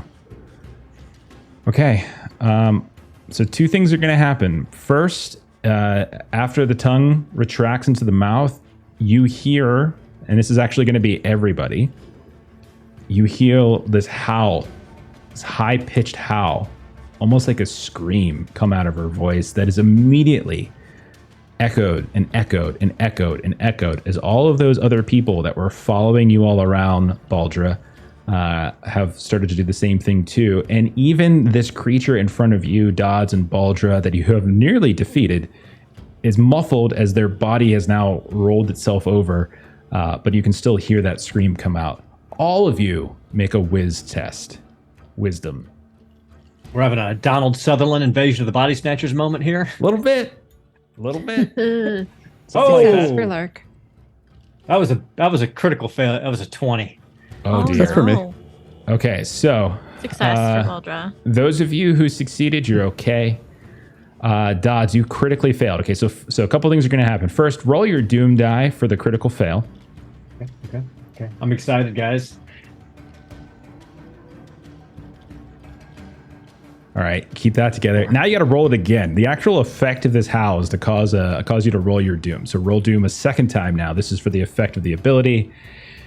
Your head shakes a bit. Your ears begin to bleed. Whatever voices that you normally hear in your head or communicate with suddenly go silent. There is a moment of panic, but it does fade relatively quickly as this intense bit of anxiety comes over you, but you manage to squash it. Then it's going to try, as it opens its mouth once more, and you can see growing out of her gums are these long and terrible teeth. And I don't just mean like 3 or 4, I mean like hundreds of them, as her head starts to kind of start opening wider and wider, and you see rows and rows of teeth. And this is going to try to bite towards Lark. Actually, no, Lark, you said you stepped away, so it's going to have to be Enos then. So Enos, you can either strength parry, you can dex dodge. What do you prefer? Try and dodge here. All right, man. At plus, I at failed plus again. 1. You failed again. She comes down. You are much shorter than her, and her body, almost like a snake, like there's no bones in it all of a sudden, just sweeps down and snaps and bites onto your shoulder, and you feel these 100 teeth just dig into your arm for 8 points of damage. Maya, since you're back, we can bring you back in. So we have a fight on two fronts. We have a fight. Dodds and Baldra are fighting the like this big, doughy, pale mirror maker and nearly killed it. Lark, Enos, and you are fighting this tall warrior woman whose tongue Lark just cut off. But she just did this piercing howl that I'm going to need you to roll a wisdom test for, Maya, to withstand. I rolled it for her and she passed. Oh, she while did? was Okay, out. great. Never Thank mind. you very much. I'm really sorry about that, guys. No No worries worries. at all. But you do get a turn. Now, Lark and Enos have both very clearly and very actively been attacking this woman. So what would Maya like to do in this situation? Are there any other folks around or just her? Lark and Enos are with you. There are other... So the howl that happened that came out of her voice was suddenly echoed across all of the other 15 or so folk that were following Baldra around. None of them Okay. have joined mechanically into the fight just yet, but... If I use my music sleep box, will it hit a significant portion, if not all of them? What is the range on this thing? It doesn't Let's take a look. say. That's my Point thing. It is just every says whoever living can creature- hear it. Hearing its melody into a trance, the usage die roll tells you how long the effect lasts in minutes. Okay. Let's... I'm going to roll a die. We'll see how many are going to be able to hear it. Okay. So we'll see. I don't know if it's going to get all of them, but it might get some. I'm going to say it's going to get 2/3 of them. So there's... I put the number at 15, and it looks like, we'll say around 10 are going to get taken out. So go ahead and roll your Amazing. usage die. Usage die is just like the Doom die. It's the same mechanic. You roll it and it sort of depletes over time.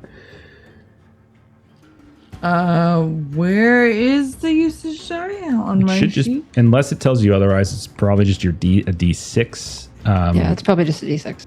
So Okay. for yours, It doesn't, so I'll just roll it. okay. So just that- roll a D6. Yeah, that's a 3. Okay, so the sleep is going to last about 3 minutes. So they're going to be, those 10 are effectively in this trance state. I'm not sure if they're technically sleeping, but they're disoriented by the sound. Okay. Nice. Okay.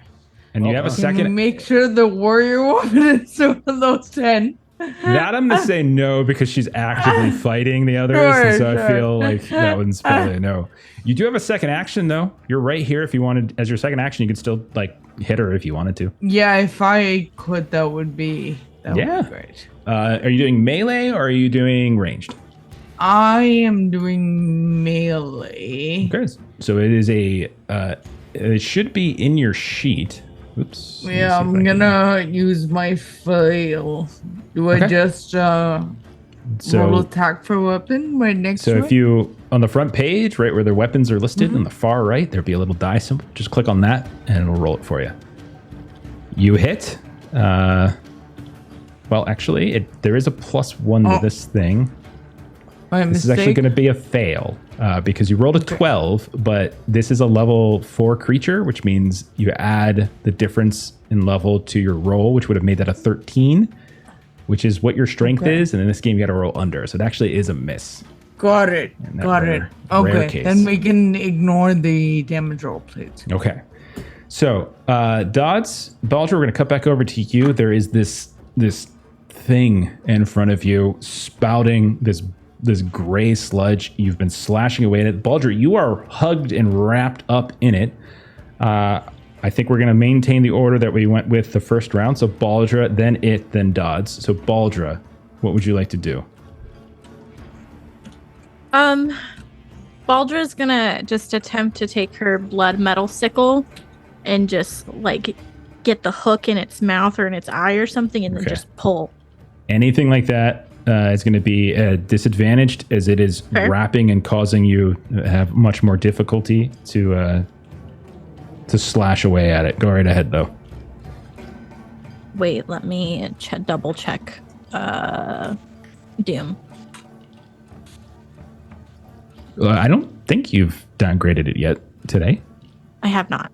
Okay, so then if you wanted to, you can always do Call and Doom, automatically downgrade it to a D4, roll a D6 and subtract that from your score if that's your preference. I was thinking I would like to try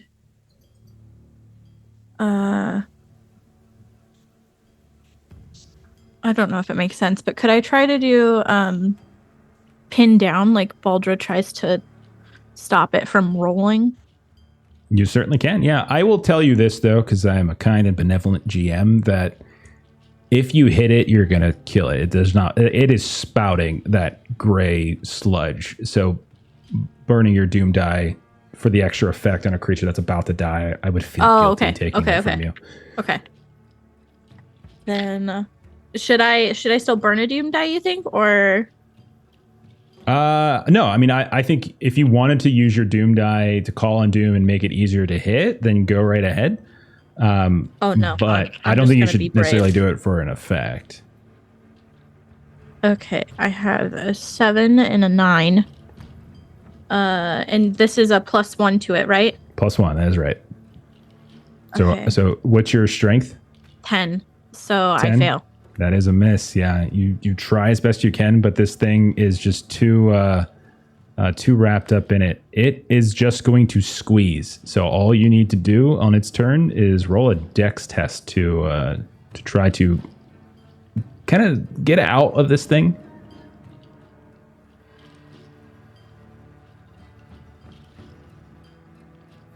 A 1.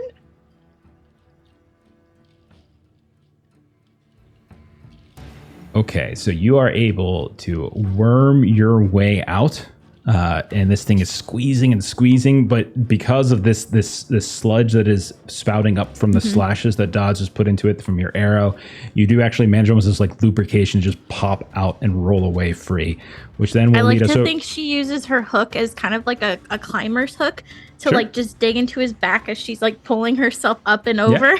That sounds awesome. And you just pull yourself free, roll over and away. We turn to Dodds. This thing is there, open season. What would you like to do?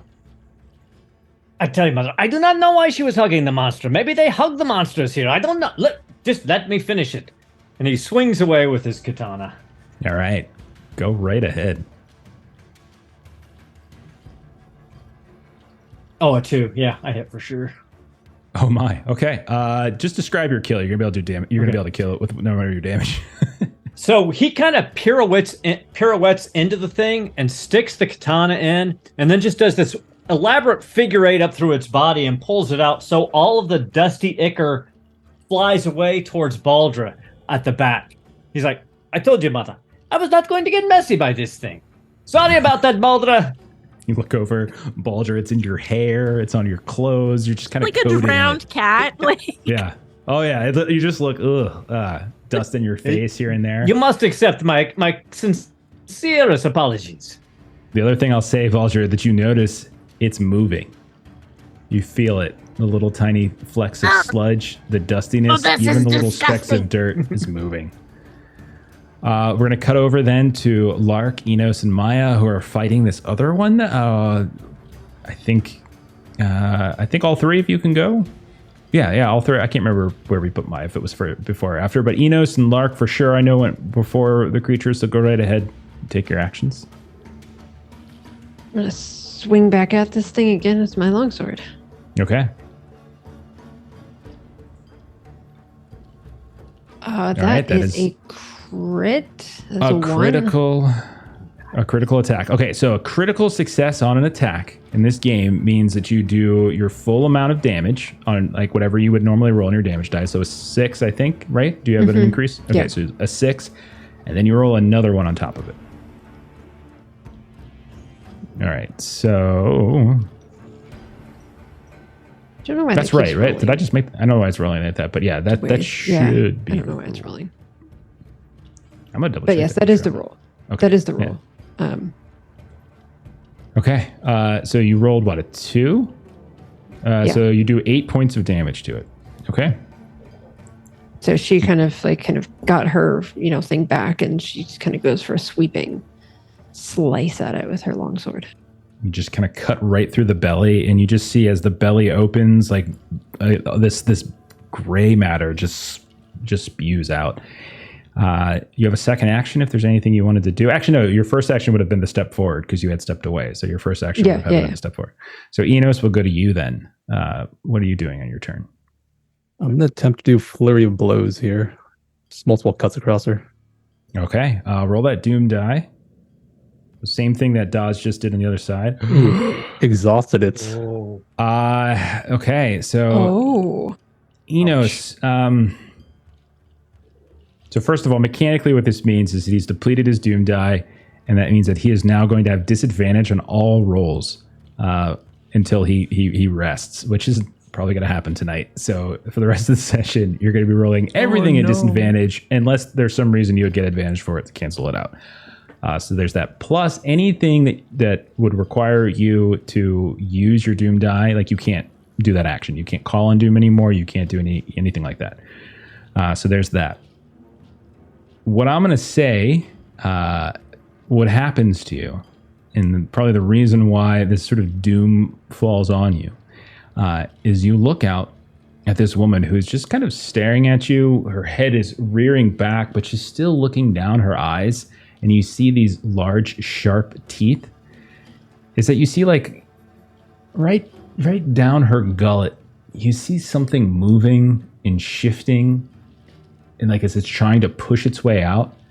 And as it's pushing out of her mouth, you can see a face is forming on the end of this like gray, disgusting tongue.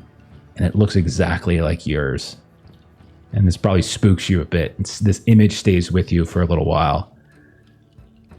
Oh boy. So you are doomed. I still think you can go. So I don't think you lose your action or anything. So go right ahead and continue what you're doing, but just remember you're at disadvantage. So I can still take the flurry on my attack, even though it's doomed.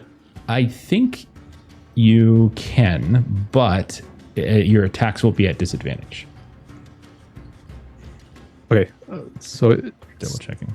do regular damage and then just an extra attack. Yeah, so just roll your attack at disadvantage and see if you hit. Let's start there. No, I missed. Okay, so you miss on the first one. So if you start swinging away with your sword, so flurry is you. So yeah, go ahead and roll your second attack. It's this gray sack that's forming into your face is just moving around with her as she's dodging your attacks. A lot of dice rolling out, and they're misses. Oh my gosh. And Enos is just Crazy. feeling it pretty bad right now. I think the creature went and then Maya went, but because that was only because my tray was away. So I'm just going to say, Maya, you can take your attack, you can take your turn, and then we'll let the creature go.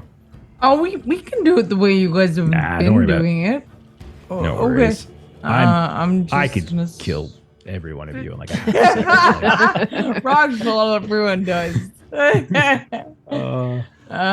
Okay, cool. I'm just The great thing about being the GM, you can always just say you win, and a Tarak just pops out of the ground. There you go. The end. I win, guys. Amazing. Well, I missed no. again. You Okay. did. So this thing is going to continue to bite. It has 3 choices now. Am I able to take my second attack or no? You can, but you have to roll your doom die, though. So taking the same Okay. action twice on your turn, so you would have to roll it. You're welcome to do so. Do you wanna- No, I won't Okay. go there. All right, so that's the case, because I think you depleted yours once already. So if you roll a I'm 1 at or a a 2, D4 now, yeah. yeah. All right, so I'm going to roll a d6 to see Lark, Maya, or Enos, which one it attacks. Oh, I didn't mean to do it like that. I'm dumb. Let me roll it again. A 2. It's going to go for Lark this time. Lark, you're the one who started all this. So I did. what is it going to do? Okay. First, she's going to sort of shift and move her arms very like rubbery and try to pounce on top of you. So we're going to start with that. So go ahead and you can either roll a strength to try to push her off. You can roll a dex. Either one's fine. That is a dex, and that is a success. Okay. You dodge out of the way. That's very good. And let me see if any of these others are close enough to now respond. Let's see. We did have a whole dozen or so people watching us. Okay. 3. You hear the sounds of footsteps and the sounds of that kind of low. It's like a very low audible. It's not low in terms of tone, but in terms of volume. That screech is kind of coming in this direction. And you look, and there are 3 more of these figures that are running in your direction, but they almost feel like they're falling apart, like their bones are ceasing to work. And you can see that when an arm from one is like doing their backswing and it comes in contact with the arm of another that's doing the forward swing, the arms just kind of wrap around each other and just sort of amalgamate, begin to form. And you see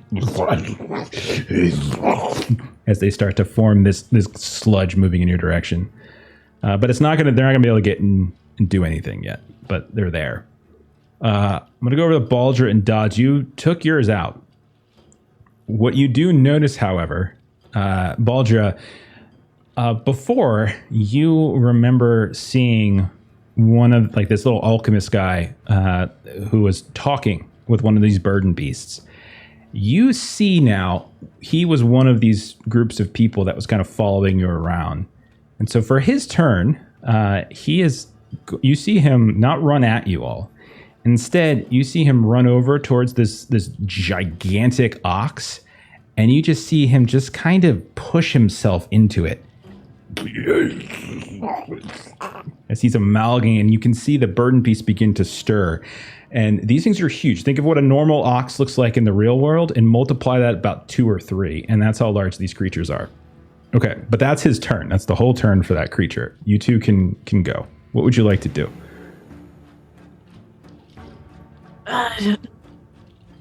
He just entered the creature. And she's just pointing. Yes. I did. I he see. just, I saw that. Melted into its face. That's so weird. Even I have not seen anything quite like that. Do you think we should fight it, or should we run away? I'm completely comfortable with running away. I only have to fight the Fae. I don't know, but we need to get the water so we can leave. Oh, that's a very good point. So, let us see if we can get to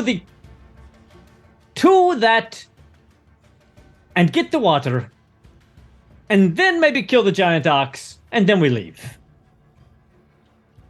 Okay. Should we get the others, or do we just go? I don't know them that well. I don't care. Baldra gets it. Let's go. Okay. So the two of you are going to make a run for that quartermaster's wagon. Is that did I understand that correctly? Okay. You can do that. Burn your turns doing that without necessarily getting in range of any of them. That's fine. We'll cut back over then to Lark, Enos, and Maya. You are still in battle with this woman who has tried to pounce on top of Lark, but Lark, you're the dodge away. Enos, your shoulder is bleeding profusely from where you got bit by 1,000 teeth. And not only that, your brain isn't working so well as you saw a giant gray sack pop out of her mouth and look like you. What would you guys like to do? Are the others closing in at all?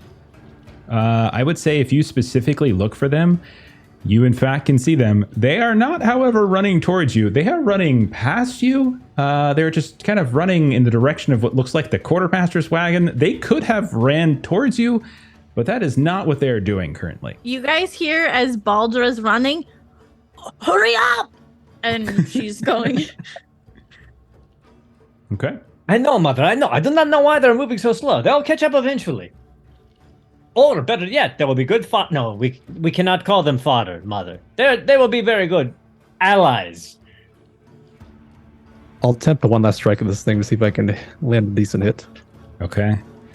Disadvantage, unfortunately, Right. because of your doomed. Fortunately, I miss again, and this loss of confidence makes me flee. Okay. Do you want to run in the direction of Dodds and Baldra, or are you trying to just run the hell out of camp? I'm gonna leave this camp. I'm out of here. Okay. All right. Would we say would Enos have had things at your own little campfire? Would you have had your possessions? Yeah, I would have back a there? small pack. Okay. Are you running back to get it, or are you just run into the darkness and hoping for Yeah, I'm the gonna best? see if Cronin there still there while I get my things. Okay. So we'll say you're starting to run back to your campfire. Okay.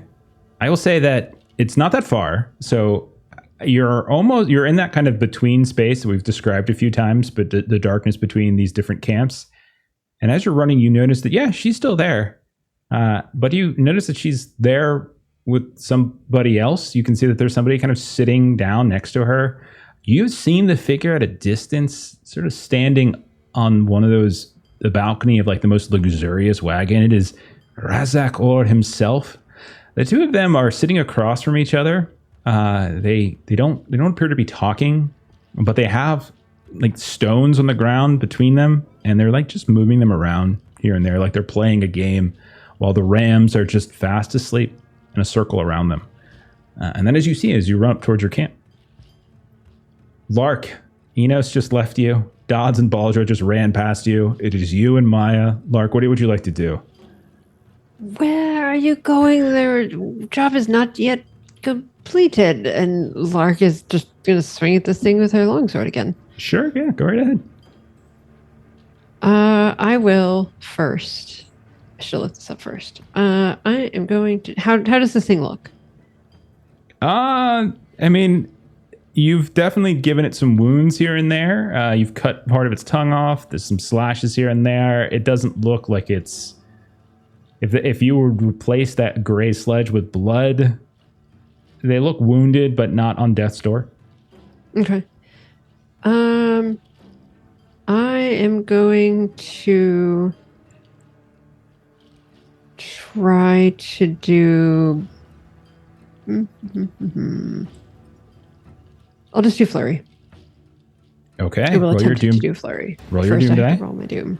Yeah. I love how people are. And fail. No, that's a shame. Yes, Yes, go it ahead is and a deplete that down to D4. Yep. And then roll your attack. And that missed. Oh, man. With it was almost a 1, and then it Rolls rolled tonight are to a 19. So bad. Mhm. And so does this Sure. mean that I don't get my flurry because that I failed, don't I'm assuming? No, I don't. It doesn't, at least the way I wrote it in my cheat sheet, I should probably double check that. But at least the way I wrote it in my cheat sheet is one was not dependent upon the other. Okay. Yeah. So I still think you get to attack. Yeah. I failed again Doesn't anyway. matter. He's swinging So nice. what difference does it make? Crisis of confidence. Enos is running. Dodds and Bulger are running. And you're just swinging away wildly and missing. Okay. It's okay. I'm here to help. You have one more action left because that was your Thanks, flurry, careful. not your second action. So, Lark, what would you like to do? So what I am going to do is I am going to see what happens if I have my image crystal. So I want to see Okay. if these things are at all distracted by my image crystal. So Okay. she's like wildly swinging. And maybe one of the reasons why she's kind of wildly swinging and missing is because she's also kind of trying to reach into the pocket within her pocket. And she's going to like push the little button on the image crystal. And then you're going to see kind of like on the other side of this creature is going to be that kind of full-size scud that's going to appear. Okay, so we see a muscular man pop up. Lots of muscles, but they seem to be isolated in the legs. The legs look as ripped and huge as ancient tree trunks, as sturdy as can be, as this flickers into existence. Face, not so intelligent, but otherwise really strong in the leg. Okay, Maya, we turn to you. Your turn. Enos has fled. Dodds and Baldra have ran past you. Lark is still here, and this creature is still looking to attack the two of you. And there's a few more that are coming at you now. I'm gonna time to help my friend. So Alright. I'm gonna try and swing at this thing. Go for it. Lark, help me cut my hair. That one time. And I've been trying to replicate it ever since. That's right. We forgot the jorts. Scud's also got jorts on. That's why you can see the glistening, oil-slicked leg muscles. Oh, is that a 10? Does 10 hit? I'm sorry, I didn't see. So you're trying to attack it, right? Yeah. A 10 for you should be good, I think. Yeah, roll your damage. 'Cause even with the +1, still enough. You hack away into her. You get another big chunk. You see more of that sludge pour onto the ground, begin to kind of swirl around here or there. She does still seem to be standing, unfortunately. She doesn't seem to have been taken down I'll yet. take a second hit, but this time with my doom die. Okay, roll that D6. It's a D4 this time. No? Oh, D4. I'm sorry. That's right. You had used yours before. Yeah, Right. roll a D4. Don't roll a 1 or a 2. Okay. And then I got a 4. All right, you're okay. Make your attack. Okay. So I'm still at a D4 next time, or I don't Yes. have doom die anymore. Okay. You're good. No, you're good. Okay. Because you didn't roll a 1 or a 2. You still Got have a it. doom die. Do I subtract 4 from my roll? Mm-mm. Is that okay? No, not Oh, for this it's one. just okay. Got it. You hit again. Fantastic. Roll damage. This is going to be important. 4 points. All right, Yeah. go ahead and describe how you take this one down. Amazing. Okay, so this with the flail, and she swings it, and it and it makes contact with the side of her head, but swinging so wildly that the goggles that she was working on before, like that one screw that she was working on, it apparently wasn't fixed well enough, so it breaks. So as it hits, she goes, "Fuck!" as the thing like breaks. as so that is much more important than this right now. But By the time you move the goggles around where you can see it properly, there's just this gray smush in front of you where your flail has just beaten the torso and face of this creature into pulp. Let's reset for a second. So Baldra and Dodds are running towards the quartermaster. You saw that this alchemist guy just started to merge into one of those gigantic oxes that's starting to stir. Lark and Maya, you see running towards you. There's 3 of these people that are they're like joining together as they run. Their arms are just sort of linking, and they're almost creating like a bigger, gross version of themselves. They're chasing you down. They're not in combat with you yet, but they're chasing you down. Enos, you've just ran over back towards your camp, where you see the crone and Razeko, or the purveyor, the lead of this caravan. The 2 of them are playing some kind of game in the sand while the rams sleep around them. So that's where we're at. We're going to stay in structured, but not necessarily initiative. We're going to stay structured, do turns as we're supposed to in the game. So I'm going to go over to Dodds and Baldra and say it's the 2 of you. You're running towards the quartermaster's house, the wagon itself. You can see that the man that you spoke with earlier that gave you these skins of whatever this is still there, just sort of stirring once more, like he's forever stirring this pot over his fire that it's still not done. He's there as the 2 of you are running in his direction. What do you 2 want to do? Dodds yells out at this man as he's running up towards him. Excuse me, sir. Man who is most likely a monster. I just have a very quick question for you from my mother. Is there actually water in your wagon, or is it just all of this horrible monster goo? I asked Mother. I don't know. We'll find out if he answers. Roll a charisma test out of curiosity. Let's see. That'll determine. Okay.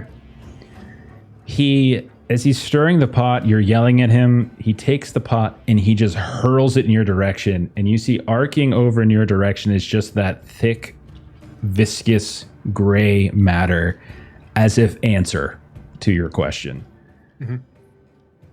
Hey, Baldur, I think there's no water. We just should need to run. Probably. Do we instead check the other guys, the fancy man? Maybe he has water? No, I think we just leave. I think we need to go back, get the crone, jump on her rams, and ride away. Okay, Baldur is on board. Let us depart. Okay, so the 2 of you, you're running. Hard skid. Yeah, we like skid. Sludge on face, turn around, and off you go. Run in another slightly different direction.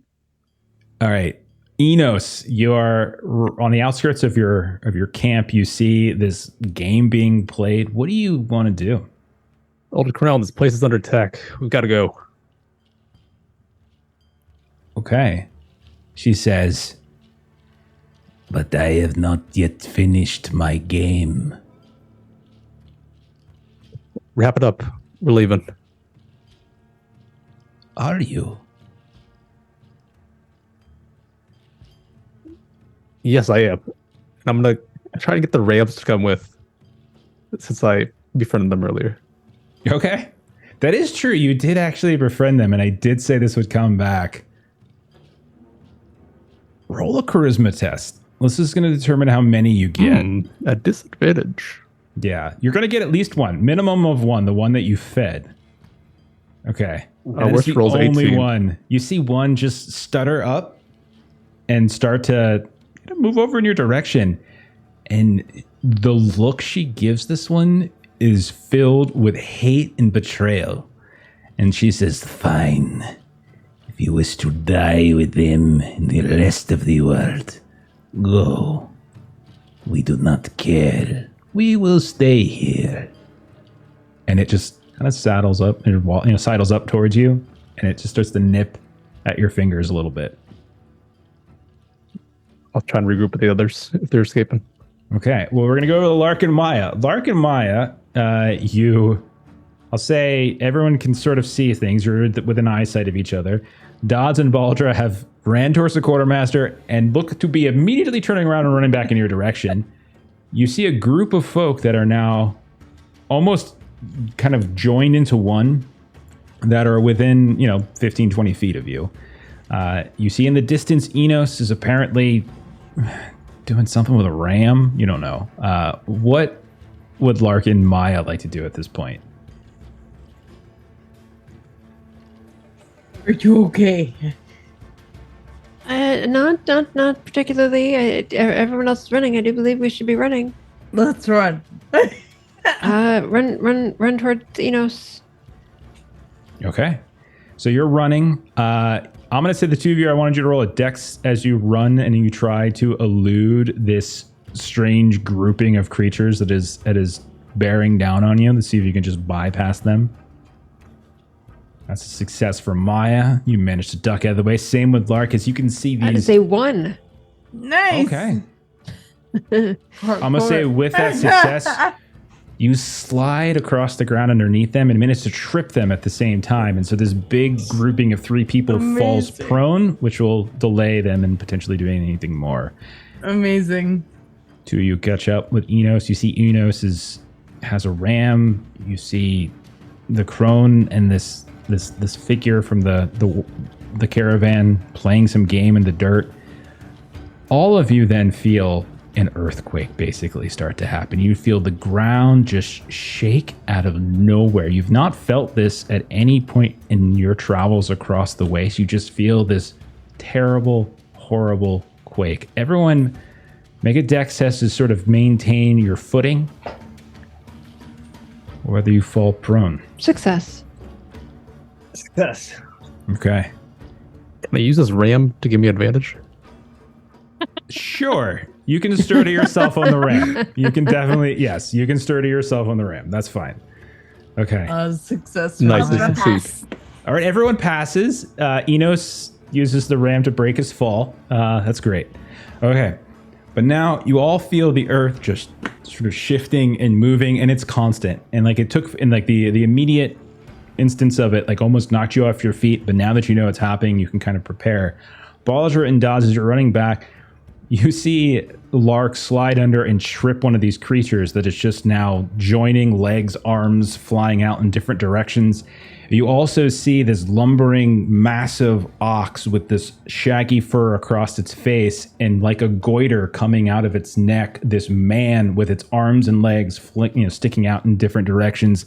And it's kind of rumbling in your direction now, too. Enos, you, and I would say Lark and Maya as well, hear this, and like, You would like to leave. Well, good luck with that. and as the 3 of you, I would say your camp is probably relatively near the exterior of the caravan. You see the horizon is shifting. It's just shifting and changing in some ways. And so that is the reset. What all would you like to do now? Again, we're going to just keep this in sort of turns. I'm going to go to Dodds and Baldra, or keep it in the same groups. Dodds and Baldra, you're running. Muskox's thing is now up and moving. Another creature prone on the ground in front of you. What are the 2 you want to do? So is the oxen creature is between us and escape, or No, it's not potential between, escape? but it's going to be it's into the fight now is basically what I'm at, but it's not on top of you. It's not blocking your escape. No. But we're not going to be able to outrun it. Technically, it's a big old, it's a circular caravan, so you can kind of go out in any direction you want, really. No, I mean, I'm basically, depending on what you want to do, I might ask for a roll, and we'll see whether you can do it quickly enough, and that's that. So think of it like a dramatic task. Everyone just think of something that your character is doing. If it warrants a roll, we'll do it, and then we'll kind of go from there. What do you think, Mother? I know. I think we should defer to Baldra. This is clearly, she's been in this world much longer than we have. What do you think, my new friend? I have not been here longer than you have, and I would like to leave as soon as possible. And she again draws her bone bow and she's gonna shoot at the little man, like poking out of the creature, moving all wonky. Okay, the And goiter. Yeah, and she's gonna try and end him. Okay, sure. Yeah, roll an attack. And I would like to do a doom die roll. Okay, yeah, we're nearing the end. Use what you make got. it.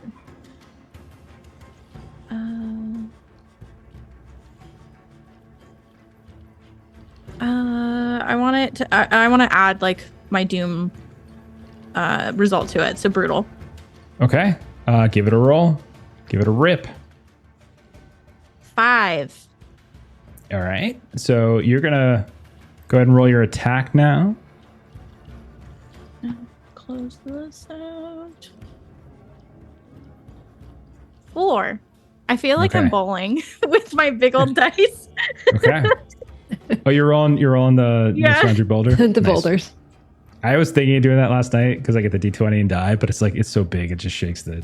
I was wondering if you heard it because it clacked against my other one. No, I don't hear it. I don't hear it. Okay, so roll. What's your base damage? So roll That's D6 for your damage and then add 5 to it. 6. Okay, so 11 points of damage. You fire an arrow at this man who has gone head first into the thick, furry neck of this ox, and his head is no longer there. His arms and legs are still kind of flailing, and your arrow just makes a hole right through the torso, and you just see him kind of burst apart. You have second action if there's something you wanted to do. She's gonna continue like moving away to Okay. make sure she's not in immediate danger of anything. Are you running back to your camp, back to where you left your things, or are you just fleeing by the shortest distance possible? She might. She's probably heading back near the crone. Yeah, to Okay. like grab her things. Fair enough. Dodds, you just saw her take a shot. What do you want to do? Did it seem to kill whatever was infecting this creature, or? It definitely killed the man, but that ox is still lumbering. Yeah, Okay, that ox okay. is still moving. Okay, so he's going to, he runs up and he is going to spend a doom to try to pin it down. So basically slice across its legs so it can't move. Okay. And then with his second action, he's going to keep running. Okay. Let's see how horrible this goes for. All right. Yeah, let's roll an that doom attack. I love die. Failed. So I'm down to a D4 now. it. Okay. That was wonderful. So now we'll just roll the attack. Attack hits, I think. Yeah, an 8. What's your So strength? My strength is 14. Okay. And you roll an 8? Yeah, you're fine. Yep. Even with its level difference, Okay. which is so a it is 4, by the way. Woo! Oh, it's 4. These are, God these damn. are level Okay. 7. Oh my I god. forgot it. Yeah. So it's pinned down, so it can't move, and then he just keeps running past it, Naruto Okay. style, Off into the he's dark. just- Yeah. Closest, like whatever the quickest route out, right? You just keep running. Yep. Okay. So it is going to be pinned for his turn, which is great. That's great. All right. We go over to Lark, Enos, Maya. Okay. So Earth is shaken. What do I do? I believe you mentioned that as we were kind of running in this direction, we did see that the crone was playing a game. Yeah, she's right there, a few feet from you. Okay. So Ashley mentioned bowling. So Lark is going to reach into her bag. She's going to pull out kind of a now balled up Nigel. I'm hurting so bad. Just, I need a masseuse. you're not going to like this, but this is I like going to anything save you do. us. I know. I'm sorry. You're I'm a sorry. terrible master. I And miss so Scott. We'll see him again soon, maybe. And so she's basically going to bowl, like, because I'm imagining that he kind of can go into kind of a ball. Sure. And she's basically going to bowl him right into their game. Okay. Oh, you want to disrupt the game? Okay. Yes. Yes. Sure. This sounds more like a ranged attack, so I think a dex is probably the better thing to do here. I'm not going to give you the full differential between their levels because you're not attacking them. But I will say like maybe a 2, like kind of add 2 to your score. So my roll is a 6.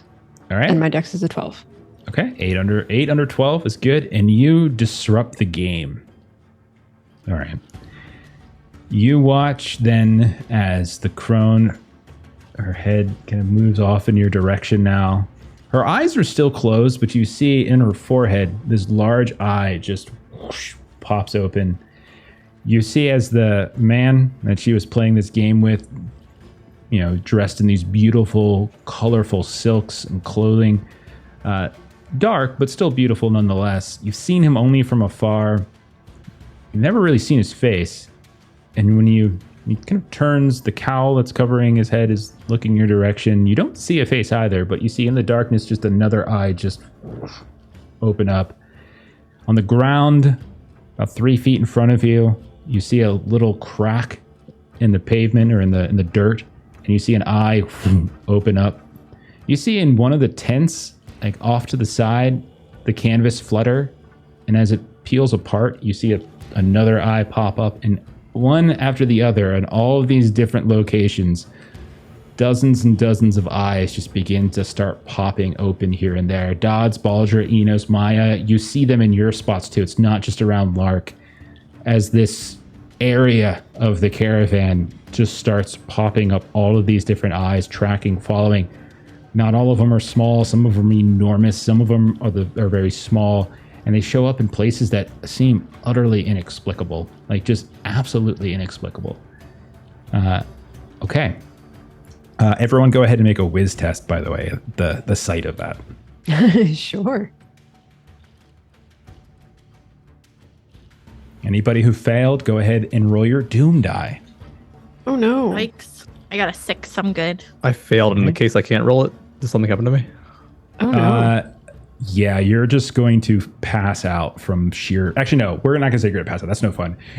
The fear overtakes you, I'm going to say, and I'm going to give you a choice. Fight, flight, or flee. So one of those 3 things is going to essentially... And that's what you're going to do for like the rest of this situation. And you can pick whichever one you want. All right. So that was Lark's action. You got a second? Is there anything you wanted to do? For my second action? Yeah, you have second action. No, I want to see what happens. Okay. I actually can I? No, that's plenty. Okay, you just want okay. All right. And you're just gonna stay here? Yes. Maya, your turn. What would you like to do? I'm so sorry, but can you? There's been a bunch of stuff. But Sure. could you reset the scene for me, Absolutely. if you don't mind? So you, Lark, and Enos are at the original campfire where you sat around with the crone, except the crone is playing some sort of game in the dirt with Razak Orc, the guy who runs the caravan. The 2 of them are playing. Enos has managed to coax a ram over to him. The earth has shaken. The horizon seems to be undulating and shifting. And as Lark bowled her metallic owl as a ball through where the 2 figures, the crone and the caravan leader, were playing their game, it seemed to distress them so. So the crone turned, looked at her with an eye in the middle of her forehead, and about 1,000 eyes just started opening up all throughout the caravan. Yeah. Okay. Fuck. You are not that far from the edge of the caravan if fleeing is in Maya's mind. No, she's gonna stay in and she's gonna stay in and try and help her friends. Okay. She's dumb like that. Okay. I think she's gonna launch herself at the crone and do the only thing she can think of in this moment, which is to cover the open eye. Okay. Yeah, with her hand. So it sounds like a melee attack. That's going to be a So make your strength check, except it's a +6 as she is level 9. So it's going to be a 9 to your roll. It's a one shot, right? Driver, like yeah. Wow. it. Yeah. Oh yeah. What the fuck? It's All a right. 10. He still passes? That I think still passes. Out rolled of a 10, 4. really? Wow. You rolled a 4, which No. meant no. She had Plus she had- 6. 10 is She rolled a 14. She rolled a 4. Adding 6 to that means she's at a 10. Her strength is 13. She's still under 13. That's a success. Oh. I thought it was a 10. Okay. You tackle the crone to the ground and you cover up the eye. Okay. All the other eyes stay open, but you do cover this God one. damn She it. is not only is she screaming in anger, but the other rams, not Enos's ram, are now stirred. And Razak you see him reach to his belt, and he's drawing a weapon of some kind.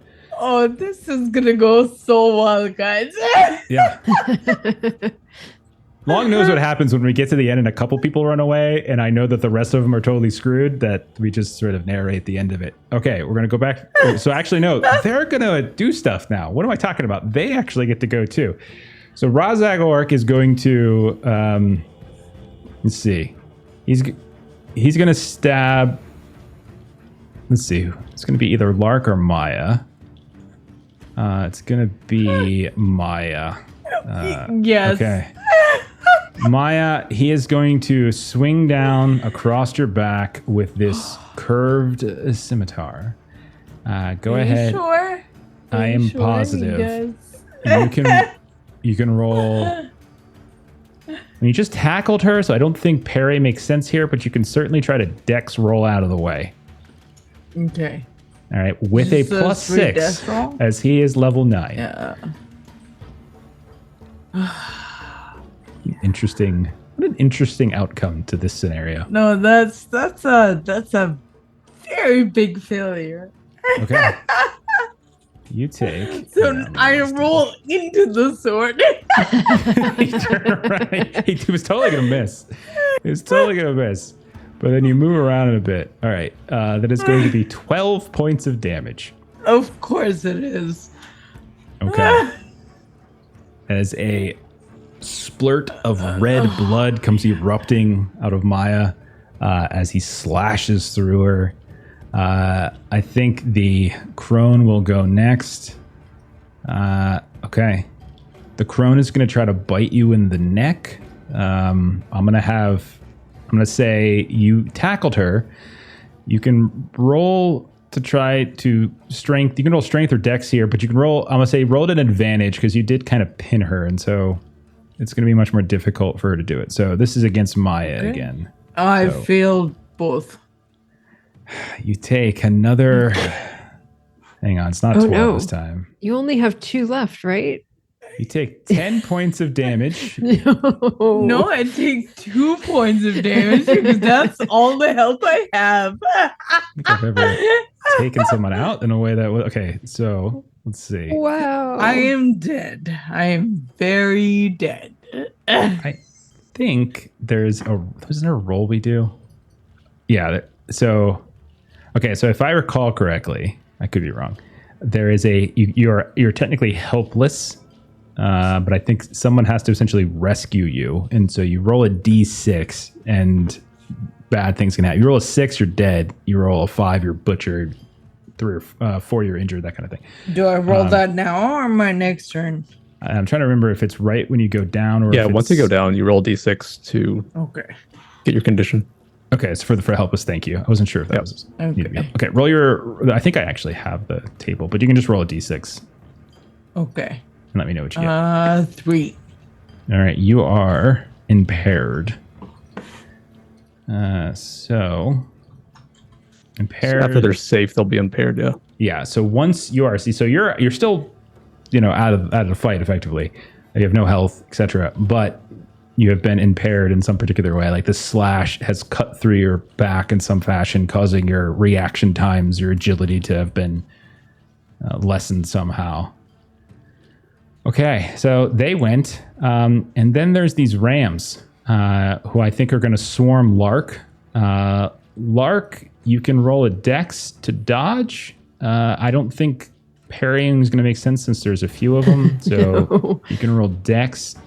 Fortunately for you, they are not level 9, so you could just roll normal.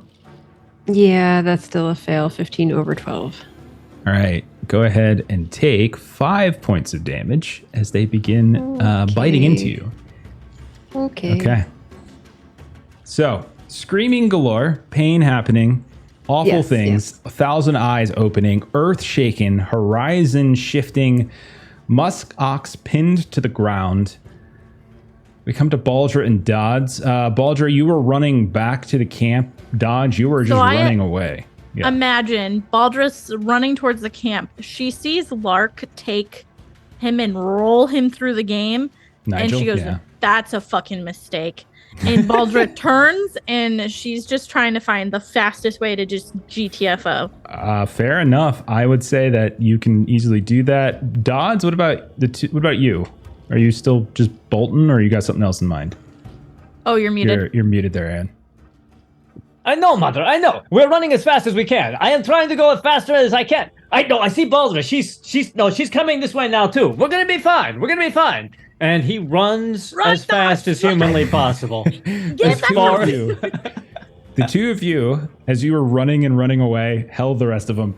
You come to a ridge that you don't remember there being a ridge, as this was very flat ground, and you almost do that classic slide up to the edge of a cliff and stop as you look down and you realize the earth shaking was you all apparently rising up from it. As when you look down, there's about a 20-foot drop to the ground as somehow the entire caravan has lifted from the earth.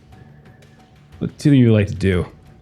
It's only 20 feet, so you could survive it if you just jumped, or if there's something else, but you would take some damage, or you could do something else.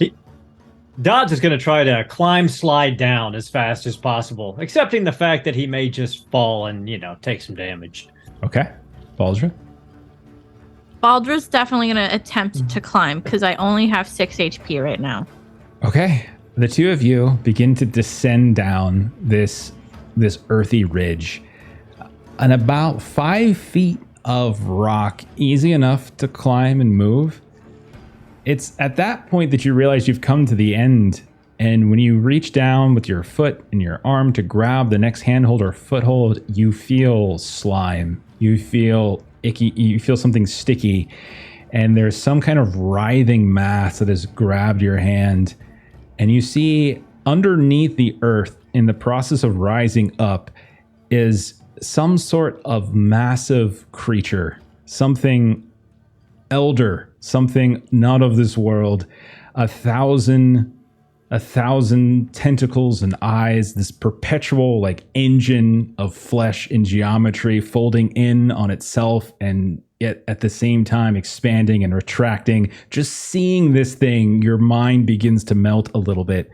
And I'm going to say, I want the two of you to roll wisdom tests to be able to hang on and not just fall.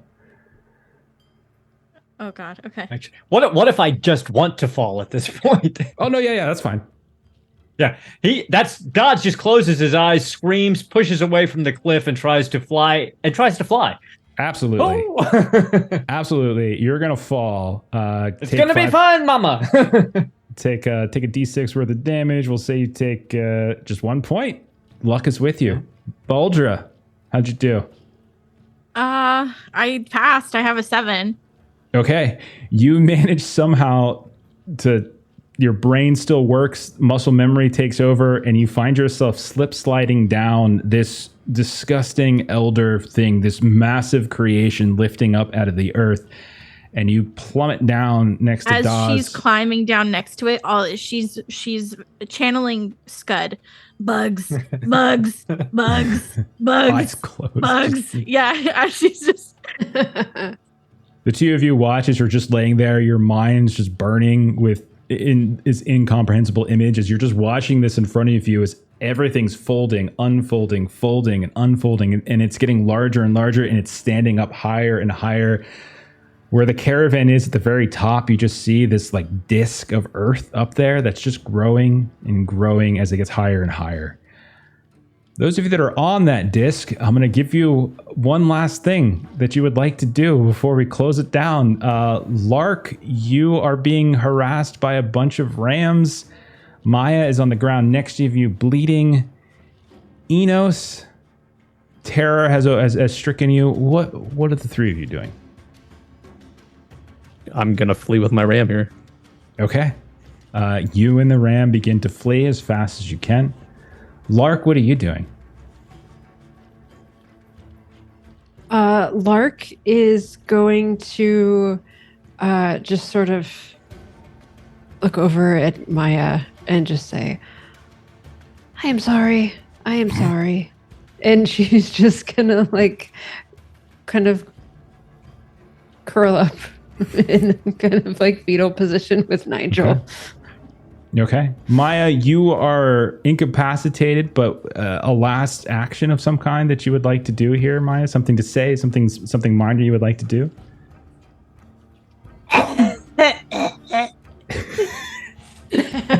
Coughing out blood onto the crone. We watch as Lark and Maya get slowly surrounded by the caravan leader, by the crone, by the rams, by these other caravan members closing in now. This ox that has unpinned itself. We watch as Enos and the ram get up right to the edge, just like Dodds and Baldra. It is much higher, though, when you get here, as this was a ticking clock. This is about 40 feet up at this point. Amazing. Enos, do you just want to jump and risk it and see what happens? Or do you want to try to climb down? All right, buddy. It's either here or down there. And I'm going to try and aim for any kind of soft spot that looks soft and jump. Riding the ram down like Slim Pickens in the bomb. It's Slim Pickens. It's like Slim Pickens meets the good guys, like aim for the bushes. Enos, roll it. I don't know, man. I don't even know what to ask you to roll for. Roll it into test because you're specifically looking for a soft spot. Failed because I was exhausted with disadvantage. You jump down. Can you get assistance from the goat, the ram? That is true. I will say the goat would probably the ram would probably not want to jump onto something hard. But we'll say the two of you fly through the air. You drop 40 feet. I'm gonna say that's 4d6's worth of damage.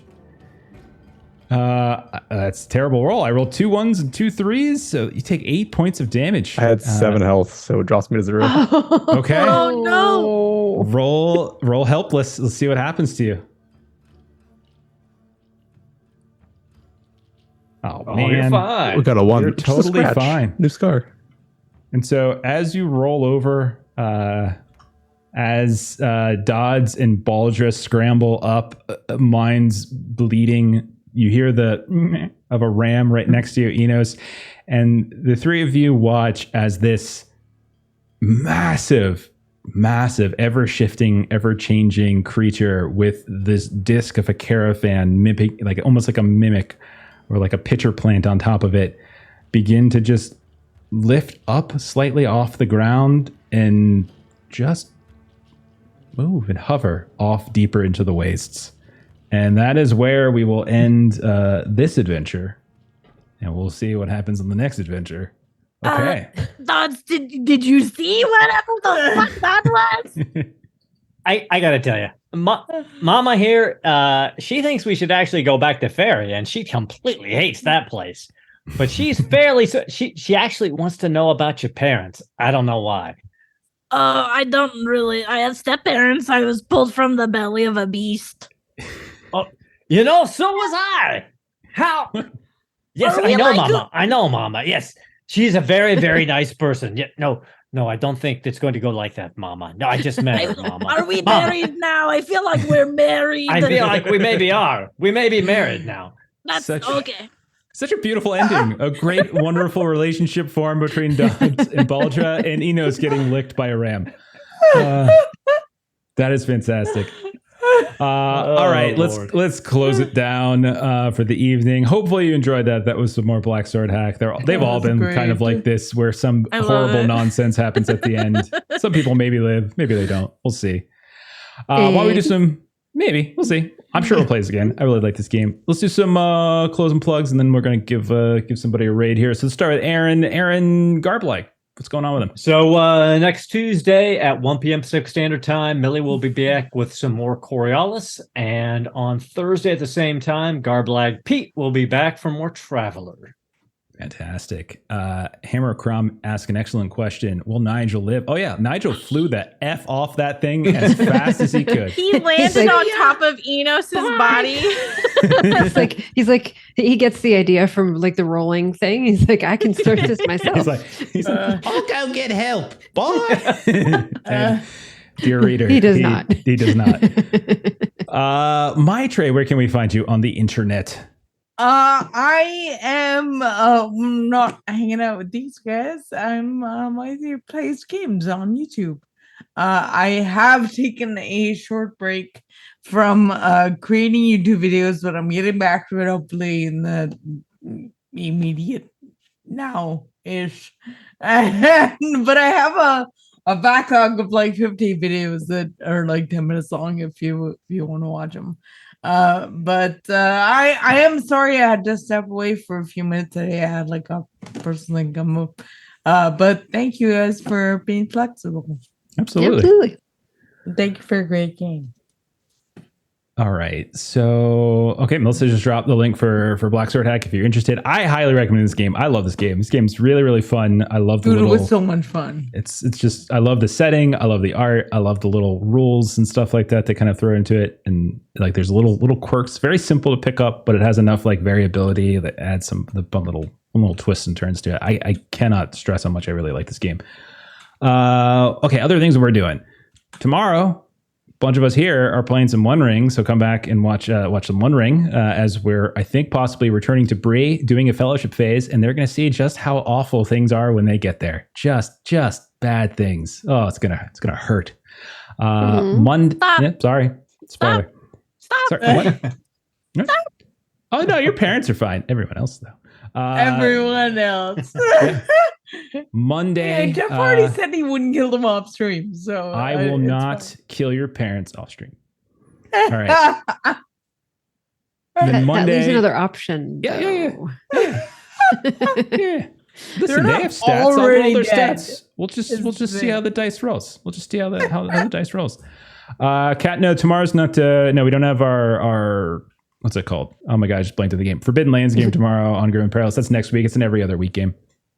Let's see. Monday we're going to be playing Holler for Savage Worlds, getting very near the end of that. Melissa and I are in that one.